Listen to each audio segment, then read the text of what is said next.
Never have we seen food tested quite like this. When 69-year-old hunter Gary encounters a damaged clam, he tests it by eating it completely raw, sashimi style. If he feels fine half an hour later, he's earned himself a bite to eat, but if his lips go numb and he starts foaming at the mouth, then the beginning of the episode is also the grand finale. This is an isolated safe haven where a few dozen wilderness hunters rely on the forest and the ocean to scrape by a meager living. As the tide recedes, it's time for Gary to forage for food. Due to his advanced age, his body is no longer as strong as it was in his youth, so he aims to use the least amount of energy to find easily accessible food. The waters surrounding this haven support a vast array of marine life, and having beachcombed for years, Gary knows exactly how to bring them to the dinner table. Over the past few decades, the old man has vividly turned the harsh reality of survival into an art form. He usually doesn't store much food at home. When he runs out, he goes foraging on the beach. If he catches something, he eats. If not, he simply goes hungry. His guiding philosophy in life is to be as carefree as drifting clouds and flowing water, letting nature take its course. Today, he is heading out to dig up some clams to make himself a delicious, hearty chowder. Because the foraging spot is quite far away, he prepares some food to bring along before setting out. These 4 sprouted carrots will serve as his entire meal. Out in the wild, it is highly likely to encounter bears or wolves, so he must carry a weapon for self-defense. Having packed all his essential gear, he takes his slender hound and hurries toward the seaside along a wooden boardwalk. There are no roads here, so the locals built this wooden path entirely by hand to reach the coastal docks and board their boats. The area around the haven is densely packed with reefs, and the tidal fluctuation is extremely drastic. Even for seasoned veterans living here, navigating safely at night is virtually impossible. So there is an unspoken rule here. One must always rush back before the sun goes down. If returning in time is truly impossible, one is forced to spend the night stranded outside. Gary soon arrives at his destination. In an hour, this entire body of water will disappear, allowing him to take a walk right here and look around for food. Foraging like this might seem simple, but extreme low tides actually only occur twice a month, and if he can't find enough food today, he will have to wait a very long time for the next opportunity. As the tide recedes, Gary's work officially begins. Tiny water spouts shooting up along the water's edge are exactly what he is currently looking for. With one strike of his shovel, the hunter secures a large clam. There are many other spots spraying water nearby, and he intends to dig them all up one by one and toss them into his bucket. However, when digging up so many, it's inevitable that a few get damaged by the shovel, and it's unknown whether these are still safe to eat, which is exactly why old Gary tests them using the raw, sashimi-style method mentioned at the very beginning. Half an hour later, he is still perfectly lively, proving that the raw clams didn't upset his stomach. Before the sun sets, he manages to find quite a few clams, and to avoid any dangers at night, Gary promptly boards his boat and leaves the area. Fast forward to the next day, which is also the final day of the extreme tide, and he needs to head out once again to hunt for his favorite foods. Along the way, he encounters a few adorable sea otters, but he bluntly states that he will never make friends with them, because these little animals are also expert foragers and serve as Gary's most direct competitors.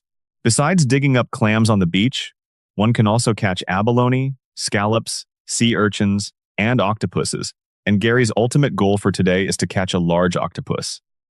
Having beachcombed his entire life, he naturally knows exactly where to go to find the prey he desires. While searching for the octopus, he discovers a scallop.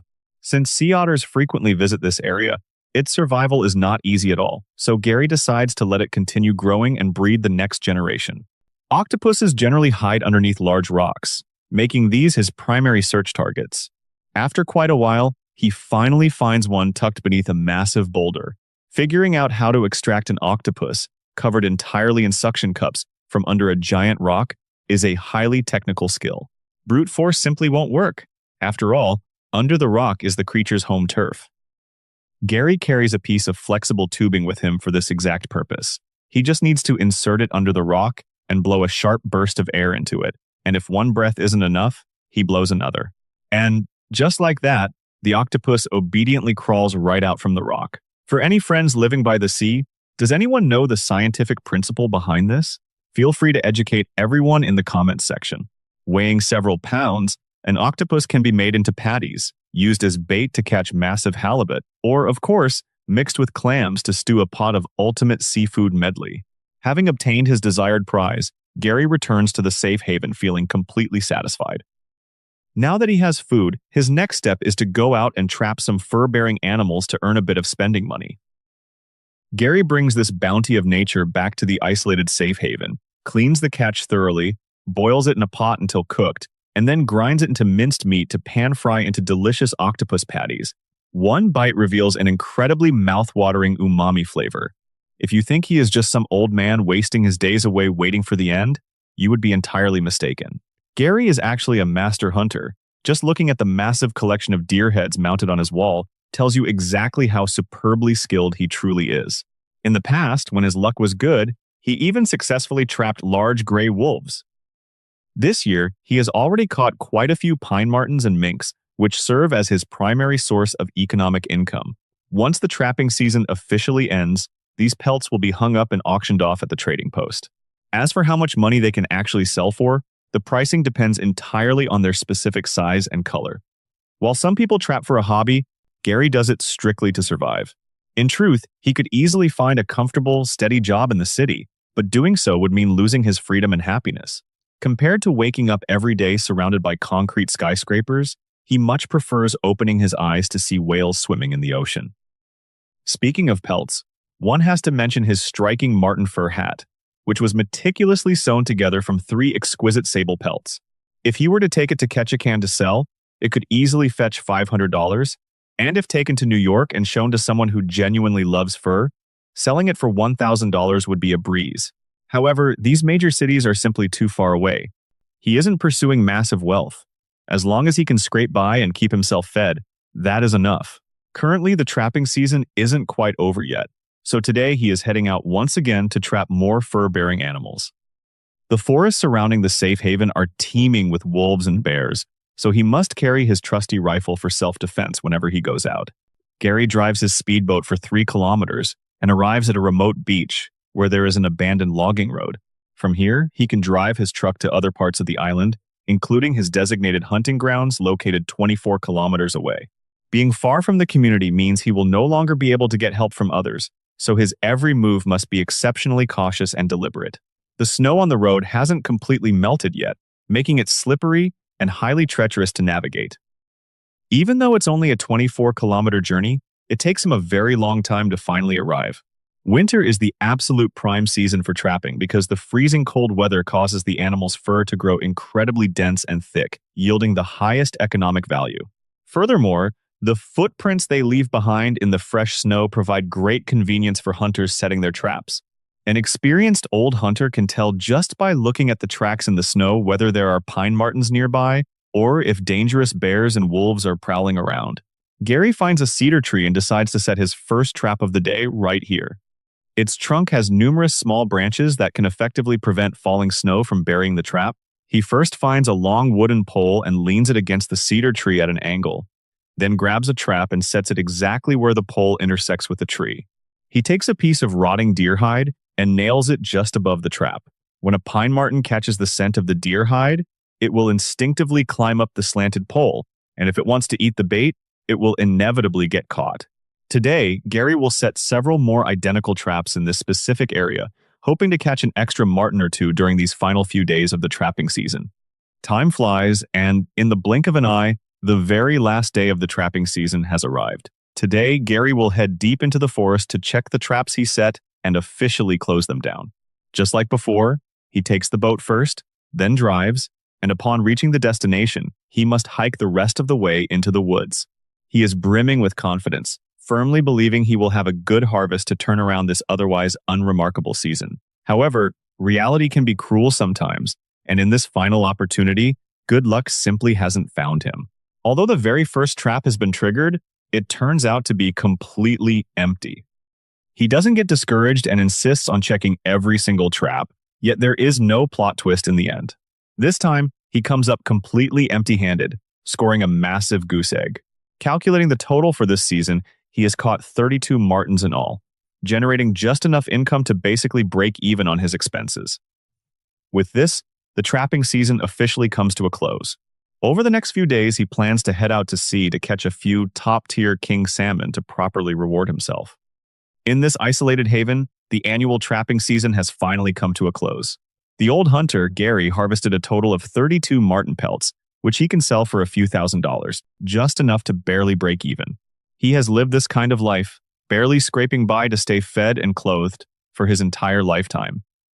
To minimize his everyday expenses, he needs to forage and hunt for food from both the forest and the ocean. Today, he is heading out to sea to catch some top-tier king salmon.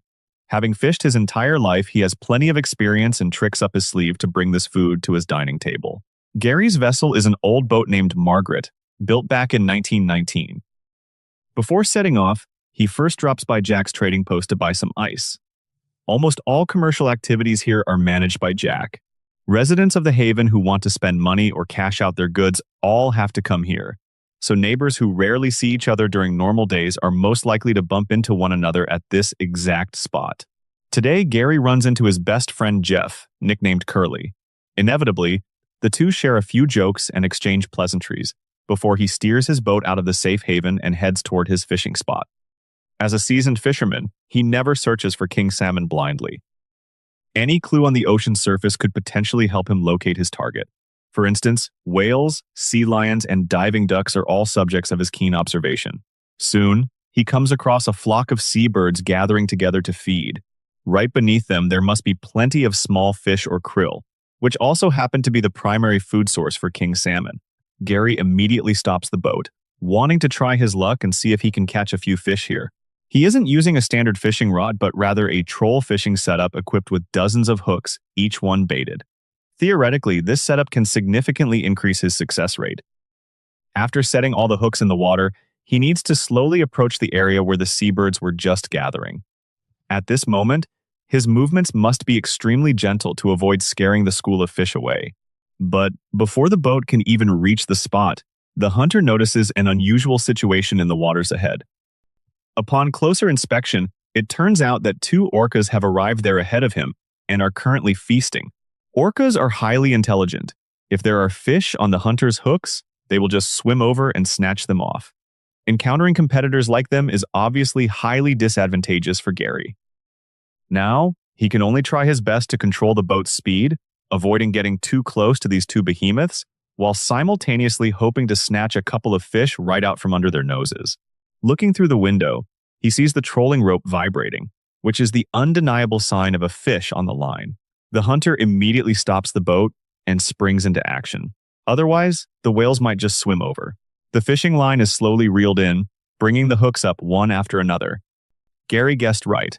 There is indeed a fish hooked. He drags it alongside the boat, knocks it out instantly with a wooden club, and then gaffs it onto the deck. The first king salmon is secured. At this point, he must immediately puncture the fish's gills to bleed the catch, effectively removing the strong fishy taste. Being able to secure a prized king salmon under these challenging conditions makes Gary feel quite proud. He is just about to pull up his gear and head home, but surprisingly, there is yet another fish caught in the setup. To preserve the freshness of the meat, he must first gut and clean it before storing it in the icebox. Because of those two orcas, Gary is forced to take his catch and return to the haven earlier than planned. In this remote community, people are incredibly united. Even with food that was hard-won in the wild, they are always more than willing to share. Upon returning to the shore, Gary immediately takes out a fish and gifts it to Jack, because before setting out to sea, Jack was the one who provided him with the ice. Now that the immediate food issue has been relieved, in a few days, he will head back into the forest once more to catch a few beavers, so he can teach a young female newcomer how to properly process the pelts. The old hunter, Gary, managed to catch a top-tier king salmon right in the territory of two orcas. Now that he has food, he can finally relax for a few days. But just at this moment, a young, single woman in the safe haven is seeking Gary's help. Her name is Amanda, and she hasn't been settled in this isolated wilderness for very long. Although her ultimate goal is to live off the land and achieve true self-sufficiency, realizing this dream requires a massive amount of learning and practical experience.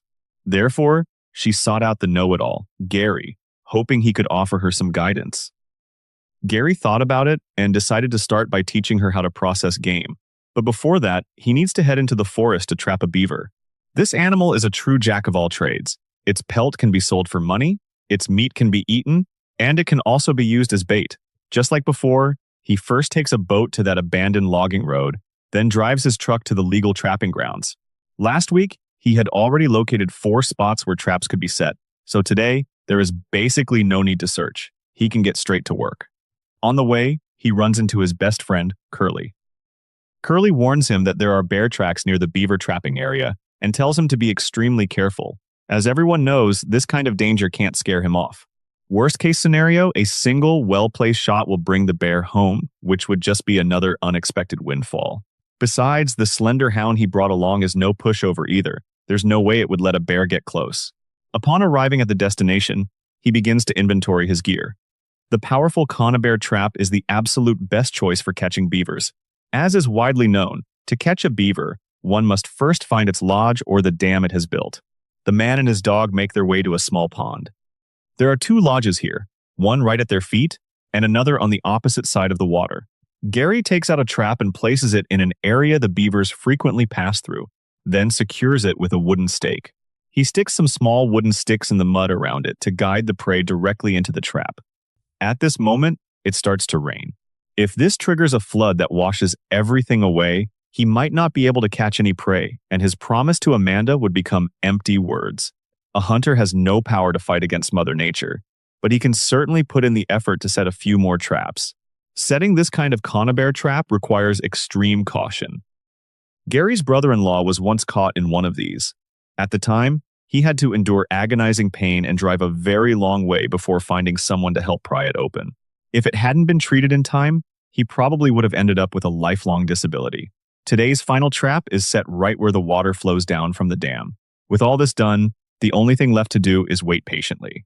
The harsh life in the haven tightly binds the people of this community together. They rely on each other and help one another.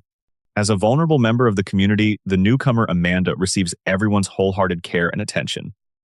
After the beaver traps have been set for some time, Gary returns to the trapping grounds for his first check. The rain from that day didn't turn out to be heavy, which is definitely good news. He goes back to the small pond and locates the first trap he set yesterday. Unfortunately, it didn't catch any prey. But that's okay. There are still other traps nearby. Don't be fooled by how energetic old Gary looks right now. In reality, he is a cancer patient. Even though he had a successful surgery, nobody knows if the disease will come knocking on his door again. The old man has a very clear and enlightened view of life. He knows that as long as he is still breathing, he must live happily, making the most of every minute and every second. While speaking, he has already arrived at the second trap.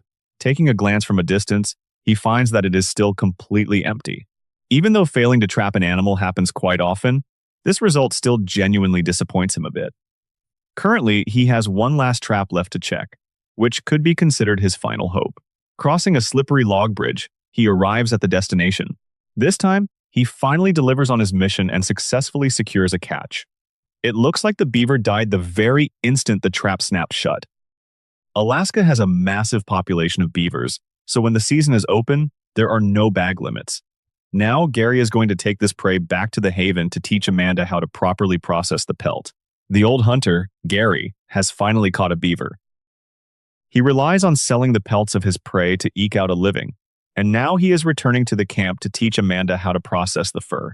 This is one of Alaska's most remote communities, the isolated safe haven. The few dozen residents living here are always tightly united.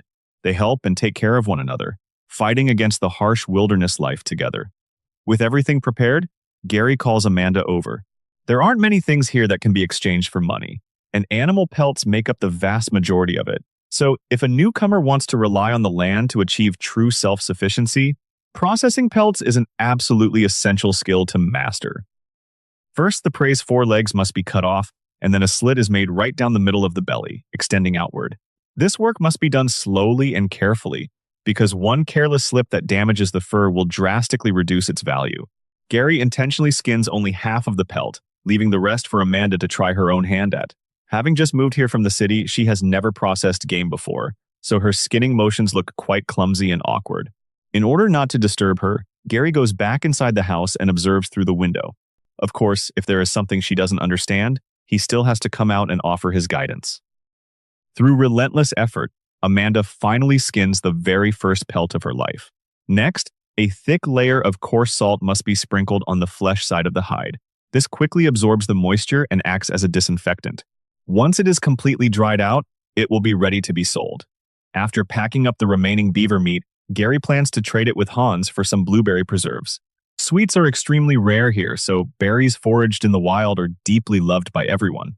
If he manages to trade for enough, he will even share some with Amanda. As a hunter, Gary is either out fishing and hunting or on his way to fish and hunt. Today, he is going out to hunt a few blue grouse. These game birds are very common on the small islands of southeast Alaska, with an average weight of around 1.8 pounds. Before leaving, he first heads over to Jack's place to fill up on gas. In return, Gary promises to hand over his very first catch with both hands. The Alexander Archipelago is not close to the safe haven. It takes 2 hours by boat to get there. A large boat cannot get too close to the shore to avoid striking the hidden reefs. So upon reaching the destination, he switches to a nimble speedboat to safely reach the beach. Finding blue grouse isn't particularly difficult because they make a very distinct sound. As long as you follow the sound, you can locate their hiding spots. After listening carefully, Gary pinpoints the sound of a blue grouse on the opposite shore, so he has no choice but to get back in the boat and hurry over. There are no roads in the primitive forest. It's not only hard to traverse, but also very easy to get lost. But Gary isn't worried about these things, not because he isn't afraid of getting lost, but because at his advanced age, he simply isn't afraid of death. As he ventures deeper into the dense forest, the grouse's call becomes clearer, but the mountains create echoing sounds, making it far from easy to pinpoint its exact location, so Gary can only take his time. His relentless effort is finally rewarded. It turns out the blue grouse is perched right on the branch of a pine tree. The old hunter doesn't hesitate. He immediately raises his rifle and takes aim. With a sharp crack of a gunshot, the prey drops to the ground. The meat of the blue grouse is dark and world-renowned for its incredibly savory flavor. By now, it is already evening, and with only one grouse that still needs to be given to Jack, it seems he is destined to go hungry today. After returning to the boat, he processes his only bird, removing the innards, plucking the feathers, and stripping the skin, which leaves him with just a tiny bit of meat, and it is almost snatched away by his dog. Left with no other choice, he puts the meat into a plastic bag and hangs it out of the dog's reach. Overall, today's hunt can still be considered a success. Since it's getting late, he will spend the night out in the wild and return to the safe haven first thing tomorrow morning. Such is the life of the old hunter, Gary, in the safe haven. Lately, he has been surviving on a steady diet of king salmon, butter clams, and giant octopus. Having had his fill of these, he figures it is time to catch some top-tier spot prawns to change up his palate. Alaska's Prince of Wales Island is situated in the remote southern waters, where seafood resources are not only incredibly abundant, but many are also of top-tier quality. Although the old hunter, Gary, may be financially poor, he eats exceedingly well. It only costs him a little bit of gas money to bring these gourmet delicacies home for free. Today, he is taking a few shrimp pots left behind by Hans to try his luck in waters where spot prawns frequently appear. During this season, there generally aren't any massive winds or rough waves, making it the perfect time for shrimping. Before heading out, he must carefully inspect this gear. Because spot prawns are relatively small, if there are any holes in the netting, they can easily escape, so any found damage must be repaired immediately. Getting everything prepped and ready takes him an entire day. Tomorrow morning, he will set off bright and early to drop the shrimp pots into the sea. Fast forward to the second day, he steers his boat and sets off. This shrimping trip isn't for making money. The old man simply wants to improve his meals and enjoy the beauty of Mother Nature. His destination today is Sumner Island. In the past, the spot prawns around this small island were incredibly plentiful. A single person could easily haul in several pounds in just one day. Setting shrimp pots requires a specific water depth. Generally speaking, shallow waters have fewer prawns, making it very difficult to get a satisfying harvest. However, if the water is too deep, it won't work either. Because prawns stay near the ocean floor, if the pot cannot reach the bottom, he similarly won't catch anything, and it becomes very easy to lose the gear entirely. Gary believes the optimal depth is around 40 fathoms, which is roughly over 70 meters deep. Using the boat's sonar, he locates an ideal spot, stops the boat, and begins deploying the shrimp pots. The bait used this time consists of rotting, foul-smelling salmon heads. There are 4 shrimp pots in total, all tethered to a single line, spaced approximately 5.5 meters apart. Finally, a 20-pound lead weight is attached to anchor them in place. The very top of the rope is connected to a highly visible buoy, making it easy to locate the pots later. Since all this gear actually belongs to Hans, he needs to catch extra prawns so he can share a portion with him when returning the equipment. With the setup complete, Gary heads back to the safe haven to patiently wait for 24 hours. As the third day arrives, Gary pilots the Margaret out of the haven and returns to Sumner Island. This time, the pressure of shrimping is twofold. If he doesn't catch anything, not only will he go without dinner, but it will also be hard to explain to his neighbor Hans, considering the pots were borrowed from him. Upon arriving at the destination, the first thing is to locate the buoy. Surging tides can shift its position, and sometimes there is even a risk of theft, so even knowing its exact coordinates, a bit of searching is still required. Luckily for him this time, the pots haven't moved very far. He stops the boat, uses a hook to grab the buoy, puts on his rubber gloves, and slowly starts pulling the rope up. Soaked with seawater, the rope combined with the pots weighs roughly 80 to 90 pounds. For the aging Gary, pulling this up is absolutely a grueling physical task. If he gets too exhausted, he ties the rope to the gunwale to catch his breath and rest for a moment. One has to admit that aging takes its toll. In the past, he could get it done by resting just twice halfway, but now it might take him 4 breaks to finish. Through relentless effort, the first shrimp pot is finally hauled out of the water. However, inside the massive cage, besides the bait and a single starfish, there isn't even half a prawn in sight. Soon, the second pot breaks the surface. There are prawns inside, but not many, and they aren't very large either, plus a black cod. The remaining pots don't fare much better. All they bring up are a few small prawns. Starfish naturally don't have much meat, so it is released directly back into the water, and those prawns that are simply too small are also tossed back into the sea. What remains are just 4 small black cod along with a few undersized spot prawns. This is his most dismal harvest in 5 years. However, he won't complain. After all, living off the bounty of nature is just this unpredictable and unguaranteed. Now he will return to the haven and use today's modest catch to whip up a delicious seafood salad to satisfy his taste buds. Today, the 70-year-old hunter Gary is heading out to hunt a moose. This massive prey can weigh over 1,000 pounds, an absolute behemoth among its kind. If the old man can't finish it all himself, he can always share some with his neighbors. Having lived in Alaska for 37 years, he would feel deeply embarrassed if he hadn't prepared enough food before winter arrives. Strange as it may sound, at his advanced age, this is actually his very first time hunting a moose. He knows that Jack, the owner of the trading post, has been hunting this large game for years, so before setting off, Gary decides to ask him for some advice while conveniently filling up his boat with gas. Jack doesn't hold back, sharing everything he knows with Gary, and even teaches him how to mimic a moose call to lure the prey right to him. At the same time, he issues a stern warning. Hunting this kind of giant beast alone is incredibly dangerous, and when they lose their temper, a human being stands absolutely no chance. Let alone anything else, simply finding a legally harvestable moose is an extremely difficult task in itself. But Gary has always been dedicated to pushing his own limits, so he simply must go after this moose. Before departure, he first pumps 400 liters of fuel into his boat, the Margaret. If the hunt fails, all these costs will be completely unrecoverable. This trip will take at least 3 or 4 days. With no helpers around, he has to rely entirely on himself for absolutely everything.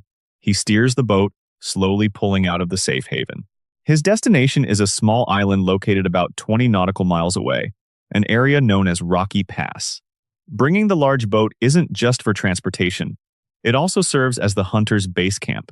Having reached this age, Gary is acutely aware of exactly what stage his life is at. Hunting the largest deer species in the world, this might just be his final opportunity. After a bit of sailing, he arrives at the small island near Rocky Pass. The large boat cannot get too close to the shore, so he must anchor it in the deep water. He plans to stay here for 2 or 3 days to track down a legally harvestable moose. With this giant prey weighing over 1,000 pounds, he cannot possibly transport it all by himself, so he needs to search for targets as close to the shoreline as possible. He pilots a skiff to start scouting around. This allows him to get much closer to the shore and also saves a significant amount of fuel. If he spots a promising shoreline, he goes straight ashore to investigate. There are many wolves and bears here. If he makes a successful kill, they might catch the scent and rush over to fight for the food. That is when the real danger truly begins. Following a set of old moose tracks, he ventures deep into the primitive forest and soon discovers droppings left behind by the prey. Finding such a clue greatly boosts old Gary's confidence. To avoid the moose's incredibly sharp sense of smell, he immediately returns to the boat and circles around to the other side of the island to continue his tracking. Currently, his food supply is running critically low, and his firewood is nearly depleted, so he urgently needs this hunt to be successful so he can hurry back to attend to other matters. Just then, looking through his binoculars, he spots an antlered moose swimming in the water in the distance. The old man has finally found his dream prey, and without a second word, he rushes straight towards it. However, before taking the shot, he must confirm whether this specific animal meets all the criteria for a legal harvest. According to local hunting regulations, the target must be a male, and its antlers must have at least 3 tines.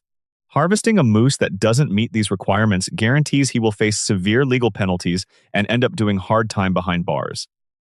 Gary excitedly rushes closer to the prey, only to discover that the antlers on this moose only have 2 tines. This means that the moose he worked so hard to find cannot be taken home. The old hunter's mood plummets like a roller coaster, dropping from the highest peak straight to rock bottom. He can only watch helplessly as the prize that was practically in his mouth slips away. As the sun sets in the west, he heads back to the Margaret. Without any moose meat, he has to make do with some bread and canned fish, spending an ordinary night in bitter disappointment. Fast forward to the next day, a weather warning comes over the radio, stating that a severe storm is heading their way. Even if he managed a successful hunt this morning, he wouldn't be able to transport the meat back, which would mean wasting hundreds of pounds of meat for nothing.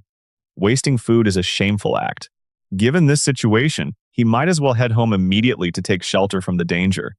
This hunting trip officially comes to an end here.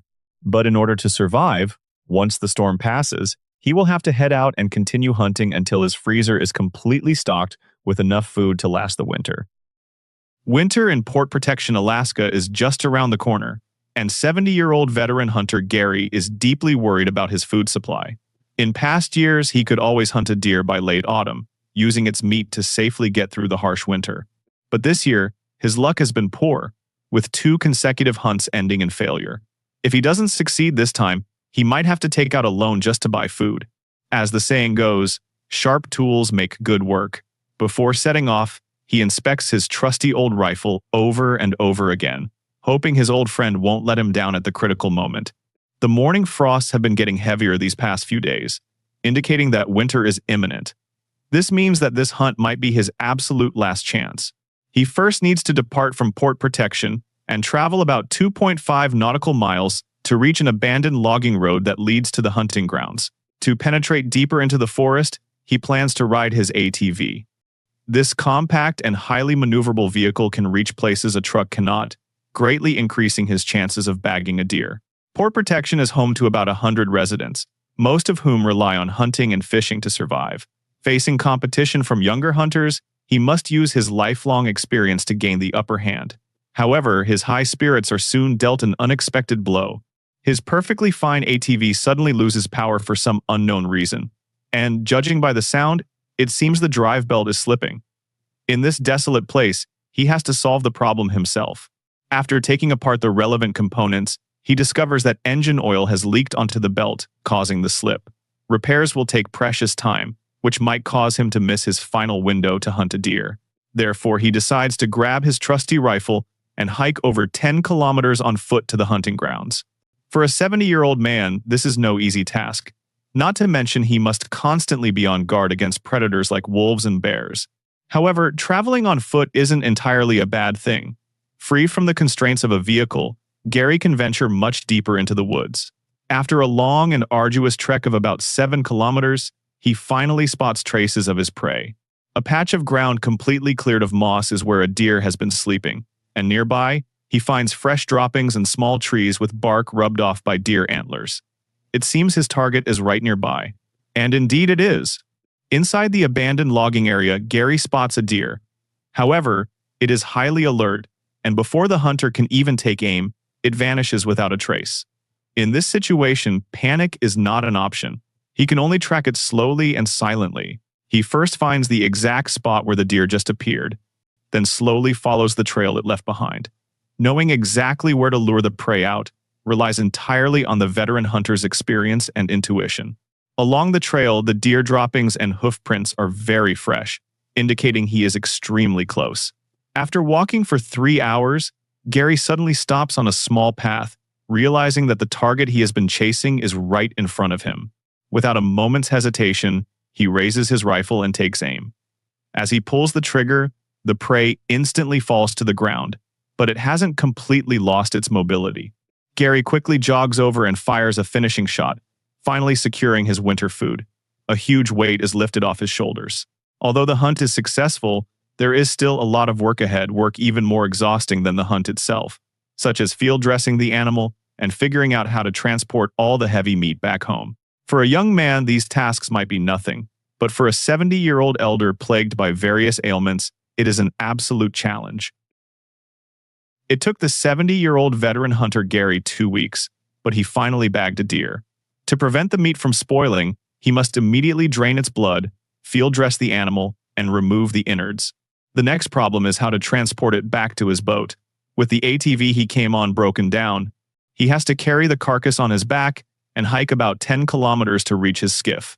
Without a vehicle or a backpack, transporting this deer seems like an impossible task. However, never underestimate the wisdom of a veteran hunter. He cuts one of the front legs while leaving the tendon intact, makes a slit in the corresponding hind leg, and threads the front hoof through it, creating a makeshift carrying strap out of the deer itself. He repeats this process with the 2 legs on the other side to make a second strap. Then, just like putting on a backpack, he hoists the entire deer onto his back. 10 kilometers is neither short nor easy, with the route passing through desolate forests and winding down dark, narrow trails. Gary himself can hardly believe that, at 70 years old, he can still carry a whole deer over such a long distance. After getting on his boat, he safely returns to port protection.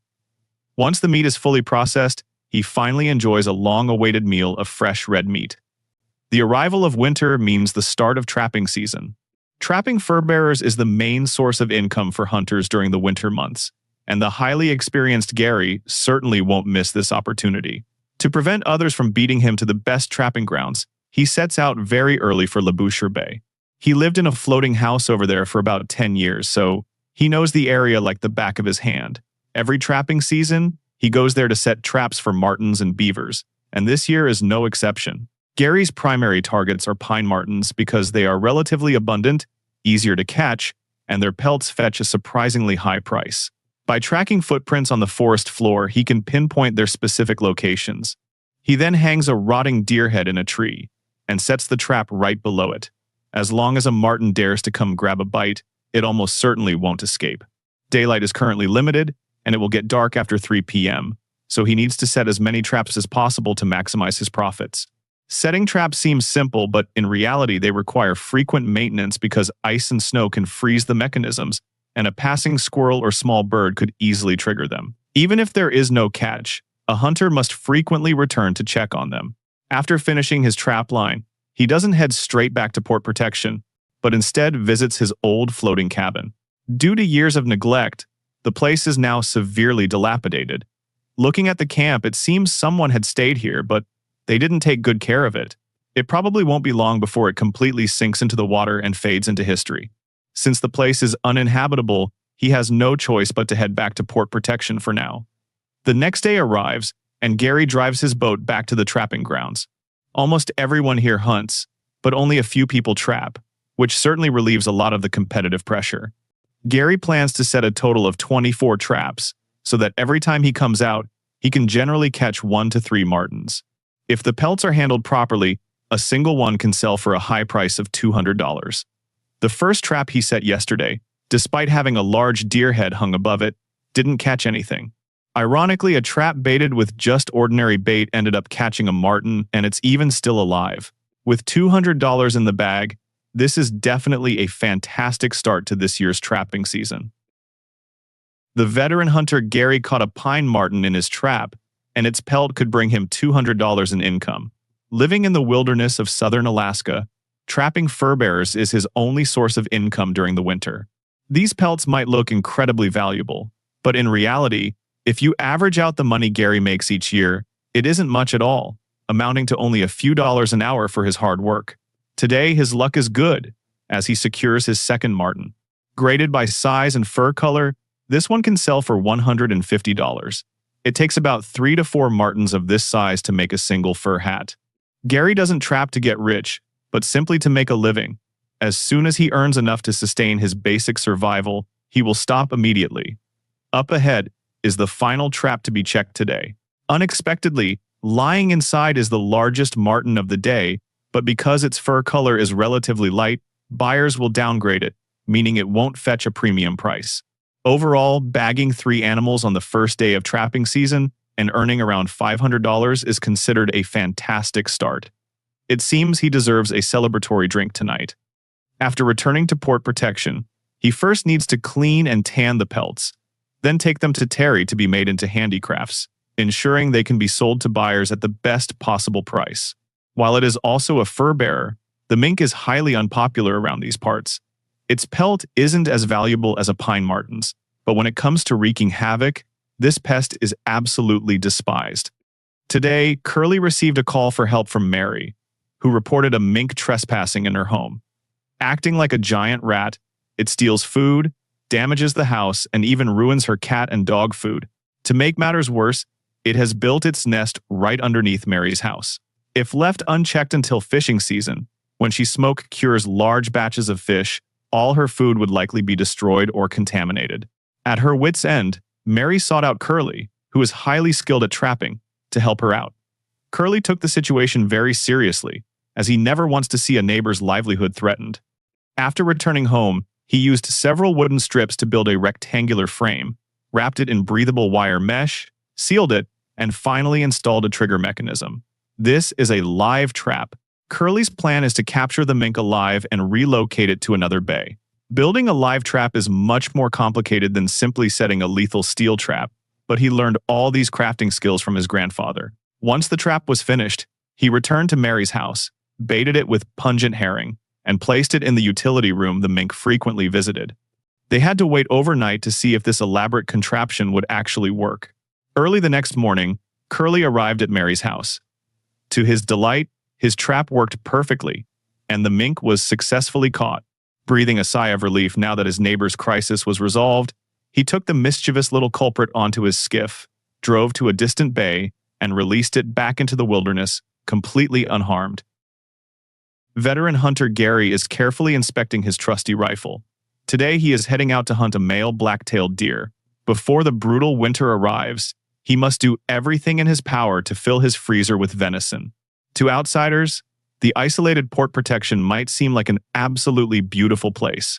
With its picturesque bays, narrow wooden boardwalks, and a wide variety of wildlife and marine life, it is decorated like a true utopian paradise. But only those who have settled here long-term know just how incredibly difficult it is to survive in such a place. Gary is over 70 years old. Logically, he should be enjoying his twilight years in a retirement home. However, in port protection, there is no such thing as retirement. As long as a person can move, they must go out to hunt and fish. Otherwise, they face the real risk of starvation. Because black-tailed deer are extremely cautious, he leaves his chubby, well-fed dog at home. The old man always jokes that the dog is a lot like him, getting lazier and lazier, to the point of eating itself into a fat ball. The weather in the waters of southern Alaska changes rapidly, and not long after setting sail, the wind and rain begin to lash down. Encountering these conditions is basically their everyday norm. Sometimes, when facing extreme weather, their lives hang by a thread. But the method for dealing with this is actually quite simple. Just clasp your hands together and silently pray that you can make it through. After finding a suitable hunting spot to make landfall, he hikes into the forest. As he walks, he uses a whistle to mimic the sound of a deer. This is the mating call of a doe reaching out to a buck, and any male deer hearing this commotion is guaranteed to be lured in. The deer living in this forest are highly dispersed, so hunting them often requires moving between multiple hunting grounds. Sometimes, when luck is poor, it can take a week or two to finally make a successful kill. When searching for prey, one must pay close attention to surrounding details, such as footprints on the ground, droppings, or bark rubbed off trees by deer antlers. Once anything unusual is spotted, He must find a vantage point with a clear view and mimic deer calls to see if he can lure them out. If a lot of time is spent in one place without finding any prey, he must quickly relocate. The hunting trail is long and exhausting, so old Gary has to stop and rest from time to time before continuing the pursuit. The dense, old-growth forest is a place deer frequent, but hunters actually hope not to find them here. While shooting them might be easy, packing the heavy meat out of the thick brush can literally work a man to death. As Gary gets older, he makes sure to tell Curly exactly where he is heading every time he goes out. That way, if an accident happens in the wilderness and he cannot make it home, Curly can lead a search and rescue team to find him. In a slightly more open meadow, he finally discovers some valuable clues. Fresh droppings usually indicate that the prey is nearby, so he quickens his pace. He pushes through the thick forest and wades across a clear stream, but still finds no sign of a deer. This particular hunt has dragged on for over a week, and the old man is starting to genuinely doubt if he did something wrong, or if there simply are no deer around here at all. So, he walks further and further. Fortunately, hard work pays off. He finds a spot where a lot of bark has been rubbed off by deer antlers. Gary pulls out his call and begins mimicking the sound of a doe, and this time, a deer finally appears. He quickly tracks it and successfully spots a buck. The opportunity is fleeting. Gary quickly takes aim and pulls the trigger at the perfect moment, dropping the animal with a flawless one-shot kill. By his reckoning, this has been the most time-consuming deer hunt he's ever experienced. The ultimate reason could be that he is getting too old and his hunting skills are declining. Or it could be that fierce competition among hunters has led to a sharp decrease in the deer population. Regardless of the reason, he finally secured his highly desired prey. At the very least, he won't have to worry about food for the rest of this winter. There lives a giant fish in the ocean that locals call a barn door. The implication is that this fish is literally as massive as a barn door. Today, 2 men are going to challenge this giant fish. In the isolated port protection, autumn is the busiest season for its few dozen residents. They must use this limited time to stockpile food and firewood for winter heating. Although living off the grid is free and unrestrained, you have to solve every problem yourself. Sam usually relies on solar power, storing the excess energy in batteries. However, these things have a lifespan, and over time, the battery capacity slowly degrades. By the time winter arrives, there are only about 4 hours of daylight left, and the cold causes further battery degradation, meaning they can't store much power. Even though some people have generators, many cannot afford to run them. The freezer used to store food is a massive power consumer, and looking at the current situation, it is only a matter of time before it loses power. How to store food becomes another difficult problem, but there's no need to worry too much. The locals have their own methods. Today, Sam is heading out to sea to catch Pacific halibut, and he plans to pressure can the meat. This way, even without a freezer, he can preserve the food long term. Joining him on the water is his good friend Stuart. Stuart has only been in port protection for a few years and has received a lot of help from Sam. By helping each other and sticking together, their chances of securing food are much higher. In the natural world, hunters are not always at the top of the food chain. For instance, if they encounter a giant whale in the ocean, the hunter can easily become the hunted. Upon arriving at the fishing grounds, Sam spots a flock of seabirds gathering to feed. This indicates that beneath the surface, there must be massive schools of herring. Halibuts survive by eating smaller fish and shrimp, so a place like this is the perfect spot to set their gear. The hunters are using long line gear. Each line has at least 20 hooks, all baited with large chunks of fish. Because halibut constantly stay at the bottom of the ocean, these hooks are set very deep. The beauty of this fishing operation is the low investment and high return. All it takes is a little bit of stinky salmon, and there's a high probability of trading it for tens or even hundreds of pounds of premium, delicious halibut. After the gear is set, they must head home and wait 24 hours. The next day arrives, and Sam takes Stuart back to the fishing grounds for their first check. At times like this, his feelings are always complex. Setting aside whether they've caught any fish or not, his biggest worry is the fishing gear itself. Shifting tides can sometimes cause the gear to be lost, which would mean a loss of at least $500 for Sam. Having lived here for so many years, he has encountered this exact situation plenty of times, so he always feels a bit anxious every time he goes halibut fishing. Fortunately, there are no accidents this time. The buoy is sitting right where they left it. Next comes the moment of truth, like opening a mystery box. Whether or not they've caught any halibut will be revealed immediately. They pull the buoy onto the boat and begin hauling in the line. At first, Stuart doesn't feel any live weight on the line. But as soon as Sam takes over, something in the water suddenly pulls hard downward. As a veteran fisherman, he knows for certain that they've hooked something. As the prey surfaces, it is exactly what they are after, a Pacific halibut. The two men work together to haul the fish to the surface. Stuart immediately steps up and repeatedly clubs the fish over the head. Knocking it out first before dragging it aboard is their standard strategy. Finally having a catch, the two are absolutely thrilled. As they continue pulling up the line, another huge catch emerges. In no time, 3 large fish have been hauled onto the boat. However, as they continue to pull the line, it doesn't feel any lighter. Instead, it gets heavier and heavier. The experienced Sam senses that they've hooked a barn door.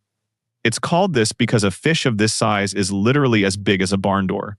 A fish like this is incredibly dangerous because its sheer strength is more than enough to drag a person right into the water. At a moment like this, panic is not an option. They have to play the fish slowly, exhausting its energy. Only when they feel it's worn out do the fishermen continue to haul in the line. The massive fish is slowly brought to the surface, and sure enough, its size is astonishing. A fish this large cannot be knocked out with a simple club, so Sam chooses to dispatch it directly with a knife. Once the fish completely stops moving, the two men finally figure out a way to drag it onto the deck. Including this behemoth, they've hauled in nearly 400 pounds of halibut today. The joy of a bountiful harvest leaves both men in incredibly high spirits. But the truth is, the hunters' work has only just begun. It took Sam and Stuart 2 days, but they finally caught about 400 pounds of massive Pacific halibut. Thrilled with their bountiful harvest, they joyfully return to port protection. Next comes the hunters' processing work. They need to fillet all the good meat off the fish. As for the so-called ultimate delicacy that everyone talks about, the halibut skirts, they don't eat them at all, tossing them right back into the ocean, along with the fish heads and bones to feed the crabs. As for the fillets, they will keep some for themselves to pressure can for long-term storage, and use the rest to barter with neighbors for supplies they lack, such as gasoline or different types of meat. Back in the day, when port protection didn't have electricity and people didn't have freezers, there were basically only 2 ways to store meat: smoking or canning. Because the aging batteries in Sam's house will soon render his freezer unusable, he must now use the canning method to preserve all this fish. First, he adds a little olive oil to the glass jars, then packs them full of fish meat and tightly screws on the lids. Next is the most critical step: heating. As the temperature inside the jars rises, the air expands and escapes. Then, as the temperature drops, the remaining air contracts. Since the escaped air cannot return to the jar, a partial vacuum is created. At the same time, the high heat kills off any bacteria. Because of this, canned food made this way can be preserved for a very long time without any preservatives, as long as the lid remains unopened and the seal is intact. Although he has secured plenty of fish, surviving the winter on just fish isn't enough. He needs to get some higher fat red meat to make the winter months more comfortable. Today, Sam's son Matt happens to be visiting for a vacation. The father and son discuss heading into the forest to hunt a deer. Hunting together over the years has seemingly become a tradition for them, and Matt takes this opportunity to spend some quality time with his old man. Before setting out for the hunting grounds, they must maintain their trusty rifles to ensure they don't malfunction at a critical moment. During this time, they reminisce about funny past events, unable to hold back their hearty laughter. Once all their gear is ready, the father and son hop on their boat and leave port protection. Autumn is a crucial season for stockpiling red meat. The locals' primary hunting target is the black-tailed deer. For someone in Sam's situation, a single deer is essentially enough to cover his consumption for the entire winter. Even for veteran hunters, hiking into the dense old-growth forest carries a high probability of getting lost. Many legends circulate around here. Some say there might be monsters in the woods, while others attribute the danger to the brutally harsh conditions. Regardless, over the years, many people who ventured in alone have never come out. Therefore, only when the father and son are together do they dare to penetrate so deeply into this forest. There are no trails here. After a grueling trek, they finally reach the hunting grounds. They then divide their routes and split up. When Matt was younger, Sam would never have dared to do this. But now his son is 35 years old, no longer a child, and fully capable of holding his own. Although hunting separately carries certain risks, it drastically increases their chances of success. Sam quickly finds a good spot. He starts using a makeshift whistle made from a leaf to mimic a deer call. If there's a buck nearby, it can easily be lured out by this sound. True to the saying that a father and son make the best team, even their strategies are identical. Matt finds a relatively open area and also begins calling and staking out the spot. Compared to fishing, this requires significantly more patience. They maintain a safe distance from each other so that if someone fires a shot, they won't accidentally hurt one another. After a period of waiting, Sam hears the rustling of a deer. However, the animal keeps starting and stopping, never revealing itself. So he has no choice but to track it. The dense forest is the animal's home turf, and it is almost impossible for a human to catch up to them here. Seeing no hope of success, the father and son meet up at their agreed location. Daylight is limited, and the forest becomes far more dangerous at night. A single moment of carelessness could easily cost them their lives. So, they must leave before the sun goes down. The journey back isn't smooth, as they actually end up getting lost. Fortunately, they are together, otherwise the consequences would be unimaginable. Finally, relying on the compass on Matt's phone, combined with Sam's deep knowledge of the area, they luckily make it back to the shoreline. Even though they didn't bag a black-tailed deer, returning home safely is a blessing in itself. Although the people here are quite poor, the food they eat on a daily basis is absolutely top tier. Giant halibut are as big as a barn door, and not only is their meat incredibly delicious, but its nutritional value is dozens of times higher than that of beef. When they get tired of eating fish, they go hunt a black-tailed deer and make a venison meal that would make the old man next door cry with envy. In the isolated port protection of southern Alaska, dozens of residents rely entirely on the forest and the ocean to make a living. After Sam and Stuart achieved their halibut freedom, they quickly got tired of eating it. So today, the two are teaming up again to catch some shrimp. However, they aren't going after just any ordinary shrimp. They are targeting the highly prized and expensive spot prawns. The tools used to catch them are shrimp pots, but they don't have any ready to use on hand, so they have to find some old pots to refurbish. The two men have to dig through a pile of junk to locate all the discarded shrimp pots and bring them back to the workshop. First, they dismantle them, keeping the usable components and scrapping the completely ruined parts. To give the shrimp pots better structural support, they weld 4 vertical reinforcing ribs onto the original circular frame, so that the water pressure won't cause the mesh to collapse. Once the frame is welded, they cut the netting to the appropriate size and stretch it over the structure, leaving a few small circular holes on the sides to serve as entry tunnels for the spot prawns. And just like that, a complete shrimp pot is finished. They spend a whole day using the same method to make several more. The next day arrives, and bright and early, the two men steer a large boat named the Donna May out towards Sumner Strait to catch shrimp. The boat is extremely old, so they must be extra careful when navigating. Today, the wind and waves on the ocean are fierce, and even though they are driving a large vessel, they seem to struggle to hold their own.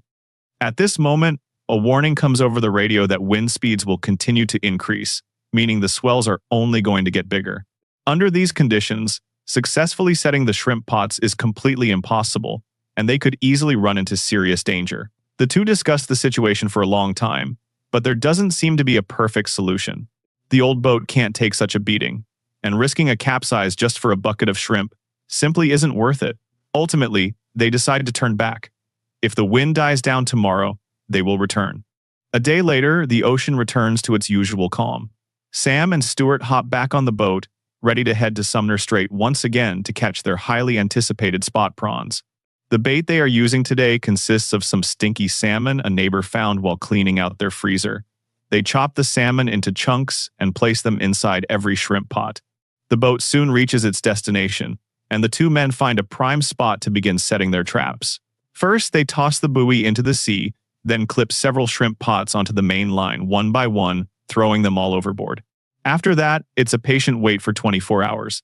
Another day passes and they can finally conduct their first check. At this moment, whether there are actually any shrimp in the pots remains an unknown. This is both the most exciting and the most nerve-wracking moment for the two hunters. They successfully locate the buoy, immediately hook it onto the boat, and use the pot hauler to winch the gear up. As the trap slowly breaches the surface, the two hunters share a knowing smile. Their anxious hearts finally settling back into their chests, their hard work wasn't in vain, as they successfully caught a massive pile of shrimp. The second pot isn't bad either, even bringing up two bonus fish. Their modified shrimp catching gear is a total success, and they plan to make a few more once they get back. This will give them more opportunities to mix up their daily diet. This pure, wild, organic food tastes absolutely premium, and Sam can't even resist eating one raw right there on the boat. Once all the shrimp pots are checked, the two men return to port protection with their bountiful harvest. 50 grams of mink oil can sell for nearly $100, but to Hunter Sam, this expensive commodity is simply shoe polish, used to maintain his leather boots. This is Prince of Wales Island in Alaska, a place as remote as it gets. The island is covered by dense, primeval forests and surrounded by an endless, treacherous shipwreck coastline. In 1783, to escape harsh weather, explorer George Vancouver accidentally sought refuge in a calm harbor, and thus port protection was born. Today, over 200 years later, the harbor remains perfectly intact and is home to nearly 100 residents. They rely on the vast wilderness and the unforgiving ocean to survive. Port protection's only connection to the outside world is a single plane that flies in weekly to deliver supplies, through which people receive their mail and purchase goods. Almost everyone living here has had a brush with death, because in the face of mighty Mother Nature, even the greatest skills can sometimes prove useless. 54-year-old Sam is highly resourceful. Relying on just a few simple tools, he built his own little home. This lifestyle doesn't cost much money, but one must master the relevant skills and knowledge to survive. Today, he plans to go out and trap a few minks to make mink oil. He has worn the leather boots on his feet for many years. Recently, due to a lack of mink oil for maintenance, their water resistance has become increasingly poor. In a place like this, good gear can sometimes mean the difference between life and death, which is why Sam values these boots so highly. Trapping cannot be done with rusty old traps, because the strange odors they produce will cause the animals to stay far away. Furthermore, minks have a keen sense of smell and can detect anything carrying a human scent, so the traps must be treated before use. First, he boils water and drops the traps in, then adds tree bark and paraffin wax, continuing to heat the mixture. A few hours later, you will find that the foul smell of the traps has completely disappeared, leaving no human scent whatsoever. After treating the traps, he also needs to use wooden boards to build some boxes that mimic natural burrows. As long as they are the right size, the prey will have no room to bypass the trap. When they try to eat the bait inside the box, they will be caught and killed instantly. By the time Sam finishes making a few boxes, the traps in the pot are also done boiling, ready to be taken out, air-dried completely, and used. However, just as he is about to head out to sea, thunder rumbles in the sky, a fierce wind kicks up, and the massive waves pushing toward the shore signal the arrival of an Arctic gale. It seems going out to sea today is impossible. Trapping season will end later this month, and this sense of urgency inevitably makes Sam feel a bit anxious. Overnight, the Arctic weather front blows into port protection at speeds of 96 kilometers per hour, bringing 30 centimeters of snowfall. But now that the wind and waves have subsided, Sam quickly starts his boat and heads toward his hunting grounds. He bravely navigates through the open water and arrives at another quiet cove. The snow from last night brings an advantage to his trapping. He can use the footprints on the ground to accurately pinpoint where to set his traps. The small hole in front of him is the best spot he has seen so far, so the first trap is set right here. The classic Connie bear trap is a favorite among fur trappers because of its sheer power, which spares the prey a lot of suffering. A box trap must be left on every mink path to increase the chances of a successful hunt. Just as he is setting his last trap, he spots a sea otter. Despite its cute and docile appearance, it is actually much fiercer than a mink. These animals cannot be hunted casually, so Sam has to let it go. Not taking too much from nature is a fundamental rule for being a hunter. With all the traps he brought fully set, he drives his small boat back to camp. Day 3 arrives, and the Arctic winds continue to blow. Sam braves the wind and waves to return to where he set the traps. Before even stepping ashore, he spots a mink swimming in the sea. If he had a rifle in his hands, he would definitely take this prey down on the spot. Having target prey active around the hunting ground is a good sign. Perhaps his traps have already caught something. For a hunter, mindset is crucial. So every time he goes out trapping, he prepares himself for failure.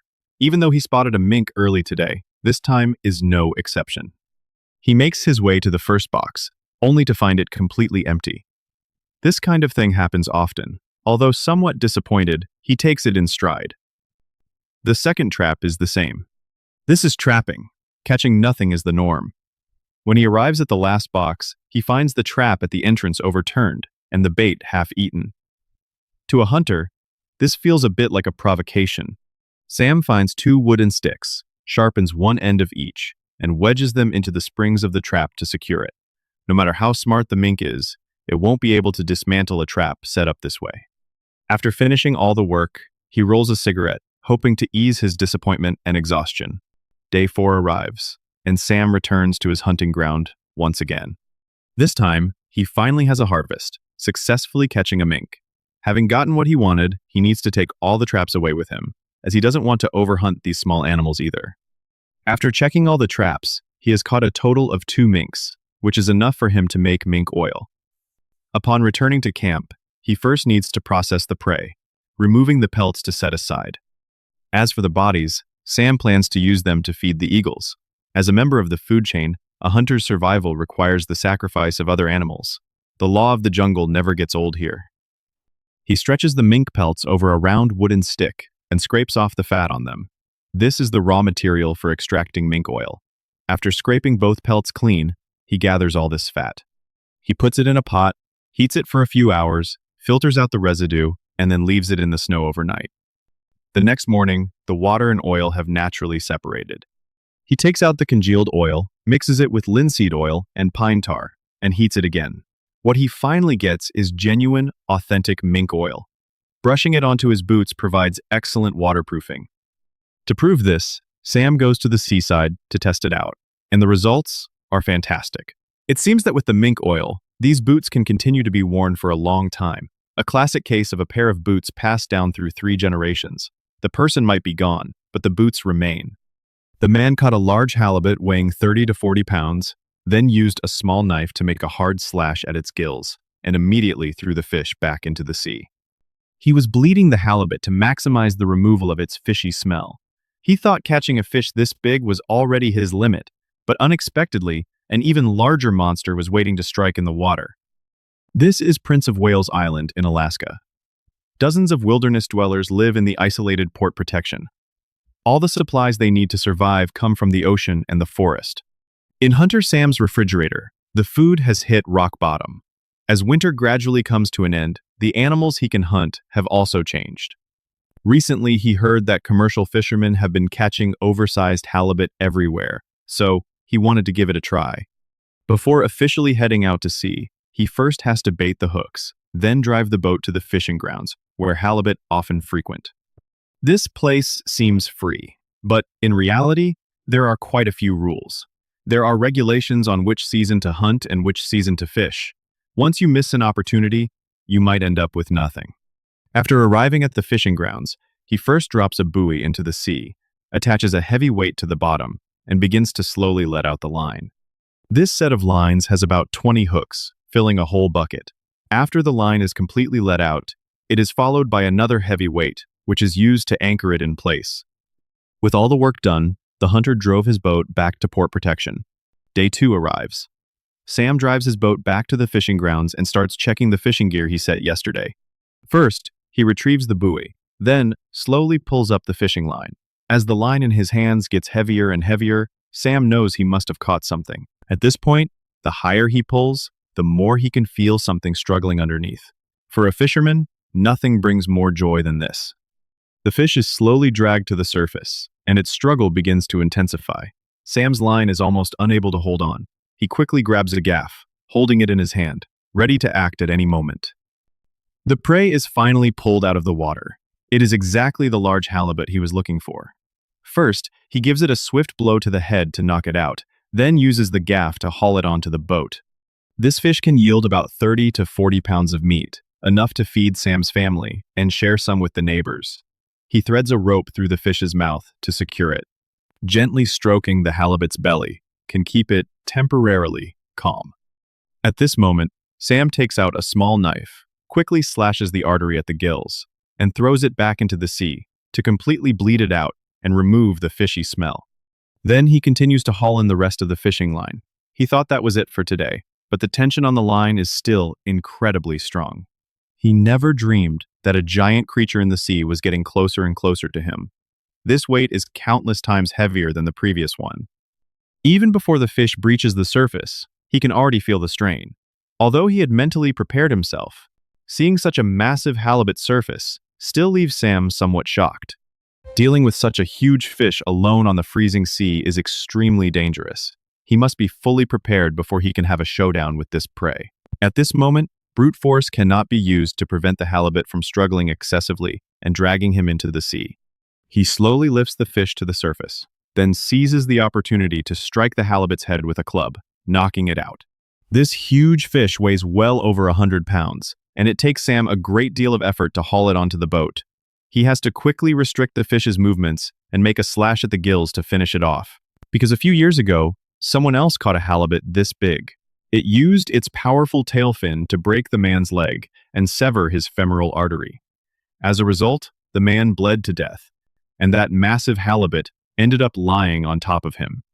To restrict this halibut's movements, Sam ties a rope between its head and tail and pulls it tight so it can't thrash around anymore. Together, these two fish weigh around 200 pounds today, enough to feed his family and friends for a very long time. With a bountiful harvest, Sam happily returns to port protection. Hunter Sam caught a 180-pound halibut in the sea. To prevent this massive creature from injuring him, he immediately made a deep slash at its gills and tied it up securely with a rope. Combined with the 50-pound halibut he caught earlier, this meat is enough to feed his family and friends for a very long time. This is Prince of Wales Island in Alaska. In the isolated port protection, dozens of people live relying on the forest and the ocean for survival. After Sam returns to the port, he needs to hurry and process the halibut. The 50-pound one is a perfect size and takes little effort to process, but the big fish is a different story. Processing it is much more difficult. Halibut is highly favored for its delicate flavor and abundant meat. A skilled butcher can carve out edible fillets, accounting for 70% of the fish's total weight. After finishing the small halibut, it's time to tackle the big one. Weighing 180 pounds, it is as heavy as an adult male, so Sam has no choice but to process it on the ground. Taking a small knife, he first slices down the middle, then cuts outward along the fishbone, carving off a massive slab of fish meat. The rest of the parts are handled the same way, and in the end, he gets a whole table full of milky white fish fillets. Sam will share this meat with his friends, because when he couldn't find food, he also received help from them. As for the fish head, bones, and innards, he throws them directly into the sea to feed the crabs. A place with such abundant resources can afford to be this extravagant. If these were used to stew a pot of soup, wouldn't it make the old lady next door cry with envy? He doesn't throw the bones of the smaller fish into the sea. Instead, he drags them to a dead tree and secures them with a nail. There is a very large eagle's nest nearby, and this skeleton is left for them. In such a remote part of Alaska, the most expensive food is definitely not meat or fish. Just as you viewers might say, we envy them for having free, unlimited big fish and meat to eat, while they envy us for having endless fruits and vegetables to munch on. Fresh produce in port protection is absolutely considered a luxury. Not only are they expensive, but they are also available only in limited quantities for a limited time. The local soil is highly acidic, making it impossible to grow many types of vegetables. But over the past 50 years, Sam has learned how to use the resources provided by nature to mix soil suitable for planting. Living in a place like this, everyone must be a jack of all trades, or at least master most of them. Spring is planting season, so he does a soil test in advance. The pH level is at 5.5, which cannot grow the vegetables he wants. So he wants to go out and forage for some resources, add some nutrients, and transform it into high-quality black soil. As a longtime resident of port protection, he knows where everything is. Now he just needs to go out, bring them back, and he should be able to amend the soil perfectly. Sam drives his boat and arrives at a beach. The fine sand here contains a large amount of trace elements and minerals and has good consistency. Mixing it with the soil can significantly increase its fertility and breathability. A bucket of sand weighs about 75 pounds, which is enough. Now he is heading out to sea to find the next important element. Luck is on his side today, and he quickly finds some kelp. Mixing these into the soil will help plants grow better. Kelp is a naturally growing organic food. Not only can it optimize the soil, but taking it home for a cold salad also makes a delightful appetizer to go with drinks. Afterwards, he arrives at another beach. Here lies the last element he needs, limestone. Passing through the dense primeval forest, he arrives beneath a white cliff. This is exactly what he is looking for. With all the resources gathered, he drives his boat back to port protection. He sifts the original base soil through a screen, then sprinkles it with lime, adds the fine sand, and blends the fresh kelp collected from the sea into a liquid using a blender, pouring it into the soil to mix thoroughly. At this point, he tests its pH level again. The water color turns red, indicating the acidity level has dropped to about 4.5. It is now perfectly ready for planting. Now, after sowing the seeds, it won't be long before a variety of fruits and vegetables will fill the greenhouse. By then, he finally won't have to stuff himself with heavy meals of meat and fish every day. In port protection on Prince of Wales Island, there lives a community of dozens of wilderness dwellers. To deal with fires, they formed a volunteer fire department, but it's not easy to gather everyone for training on a regular basis because people are either out hunting or fishing. So, in 1982, they built a fireboat and a fire hall. Since then, they have put out many large fires. Currently, Hunter Sam is in charge of managing the daily affairs of the fire department. As the person in charge, he usually handles the maintenance of the firefighting equipment. Today is another routine inspection day. He wants to go test the fireboat to see if it operates normally. But after boarding the boat and trying the ignition switch a few times, he couldn't start the engine.